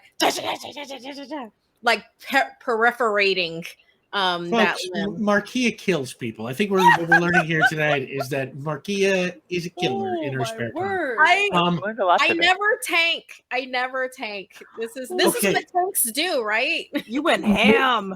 Yeah, movement is free. So since this is in combat, I'm going to say that you are able to do the kind of flip up thing, without having to make a coordination roll. But you still got to roll prowess to make the attack roll. Okay. Let's see, prowess 7 plus 3 is 10, plus the martial arts is 12. 12. Yeah, it's exactly like you say. You flip up to the neck and just start punching away with the claws, and it's like it kind of shape shifting, moves its head down in a way and trying to get away, but it doesn't matter because whatever is underneath that shell, you are cutting through the shell with those hard crystal claws and just hurting whatever is under there, and it screams and screams, and it kind of just like throws you off of its back. But it's just too much, and it tries to like shape shift back into a ball, but it kind of can't quite do it, and it just instead like sort of half balls itself up and then just falls dead in front of you. If you wanted my digits, there were an easier way to go about it. And then kind of readjust the tendon scarf that she saved from the waterfall. Kind of fixes yourself up, and then let's say you turn and sort of jog up to kind of meet the others. Now at the top of the caldera, you're finishing up installing the energy siphons on Ulez, and Ulez, just to keep things moving since it's 8 o'clock, I'm going to say that Mikkel has told you what to do, and. Point and shoot. Yeah, point and shoot. Ulez, you now have your typical energy siphoning powers. And I'm going to say, since this is just, we're in a non-combat situation, as Mikkel instructs you, you point and you sort of absorb energy from all of these plants. Not enough to kill them. It's a controlled blast, but enough to fill up this piece of technology with the energy that Mikkel is going to need. And it works like a charm. And the three of you are able to fill the tank. And that's it. And then you are able to kind of make your way back to the city of Riaris. Anything you want to talk about on your way back? It's a long journey, but without the time pressure, it's much easier going back. Anything you want to talk about to kind of, close this thing down? I hope, Ulez, that I know that you're part of the species of keepers, and I know that you are here to learn, and that you in particularly enjoy plants. Just, I mean, and this isn't the end of our adventures, me, you, and Mikkel. I kind of got the feeling, and yeah, Mikkel's like, woo! I just kind of got the feeling that maybe you're on a larger adventure, and it's just something with that. I really, because it worked for me. I need for you to keep asking yourself that question of what would be better for you. It's okay to want something better for you, for yourself. I'm going to keep that close to my internal processor. I really do appreciate that. And we will try to remember that always. We don't want to forget any of this. We have never had true allies. It is important that we travel alone, for we keep our own information. But to have shared so much adventure, I feel like this is important to me, and we will keep this data forever. We thank you. And on that, I'm going to say, yeah, your adventures aren't over. You stick around on Azitora for a little bit, and you help Mikkel and Rika, carry that floral energy around the planet, and you help sort of seed the planet with new, with new plant life. For the first time, maybe not just studying plant life, but in fact stopping to make a difference in one of the worlds you visit. And that goes on, for a little while, let's say. And then eventually the day comes where it is time for you to go, and you say your goodbyes to your friends, and you get into your pod, and your pod blasts off, and you head back into space with all this new knowledge and all these new experiences. And you travel for some time, maybe some hours, maybe days. Time is a little weird for you, when you travel through space. And eventually the computer kicks in, signal detected, and you hear a garbled, staticky voice coming through. Earth, help. I, 8. Earth, help. I, 8. Earth, help. Over and over and over, static, busting up little words between the words that are there but can't quite hear. And the system says, Earth is a reference to the planet designated Sol 3. Would you like to set a course for Sol 3, Ulez? Yes. Yes, we would. And you punch the course into the machine, and the computer recalculates your course and starts zipping towards the third planet of the Sol system. And the ship heads towards it. It zips in that direction. The retro rockets kick out. The rockets fire, and you go fast. And it goes in through the atmosphere. And while you are coming in through the atmosphere, the bumpiness kicks in, and something about the modifications you made in your system, there's a little weird electrical jolt. And as you bounce around your ship, there's a strange reaction inside of you. And you kind of lose control of your ship a little bit. And instead of the normal glide down to the surface, the ship kind of tumbles through the atmosphere and plunges into the Atlantic Ocean. And as you sink to the bottom of the ocean, thank you so much, everybody. This has just been such a blast. Honestly, having Markia and Max back at the table, you are both, bringing a little bit of that tempting fate energy in just the best kind of way. Yeah, oh my God, Markia, it's so great. And yeah, I want to bring these characters back someday. Oh my God, someday we're going to space, and we're stopping at Azitora. So real quick, let's go around the table. Tell the good people where they can find you all, starting with Max Isaacson. If you're looking for me, the best place to find me is on Twitter at Brosis Movies. That's like brother sister movies. You'll get all sorts of it from me there. Markia McCarty. Hey, you can find me on Twitter and Instagram at Markia McCarty. It's MarkeiaMccarty. Tuesdays, I do a zombie apocalypse show, Outbreak Undead, Rag and Bone, with Hunters Entertainment, 6 p.m. PT. Join me there. I don't pop claws, but I am a rogue that's great at stealth and backstabbing. So you might enjoy that. Who knows? come by, check it out. You should consider getting yourself some claws. You were very good with me. Like, Almost too good, you know? Yeah, it was scary. Very worried.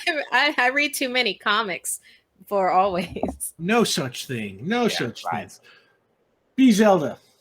Hello. I have been your non-binary busy bee. You can find me on Twitter as @b_Zelda. I am a podcaster, streamer, TTRPGer, and holy heck, this episode was just I'm very grateful for this filter because you couldn't see me tearing up. So thank you. This was good. Oh yeah. Oh my God. Those, the whole thing is just amazing. I just, I never cease to be amazed at how you do this. It's just, Thank you. I have a lot of fun with it. oh God. I'm Rick Bud. You can find me on Twitter and Instagram at rbud913, or you can follow the show at PowerPlay RPG, Twitter or Instagram. And I first off, I want to throw out thanks to Markia McCarty and Max Isaacson, but also to Eddie Doty and Ravity Domse and Laser Molina Weber and Draconix and Dale Kingsmill, all of our guests through these 4 Origins episodes. Y'all have I want to bring back every single character. Oh my God, everybody has been so amazing. It's really just been just totally incredible.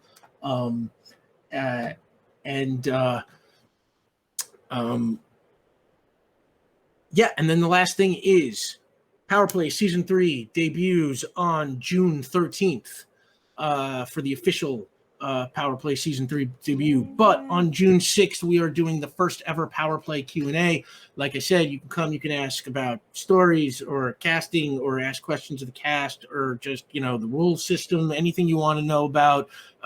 Pretty much anything goes. And we will be soliciting questions for that in the PowerPlay room of the QueueTimes Discord, or we'll make a call for it on Twitter probably sometime this week. And that's it. June 6th for the Q&A, June 13th for the season premiere. And on that, the theater goes dark, and we are in Avalon, Port Ruby in the present day.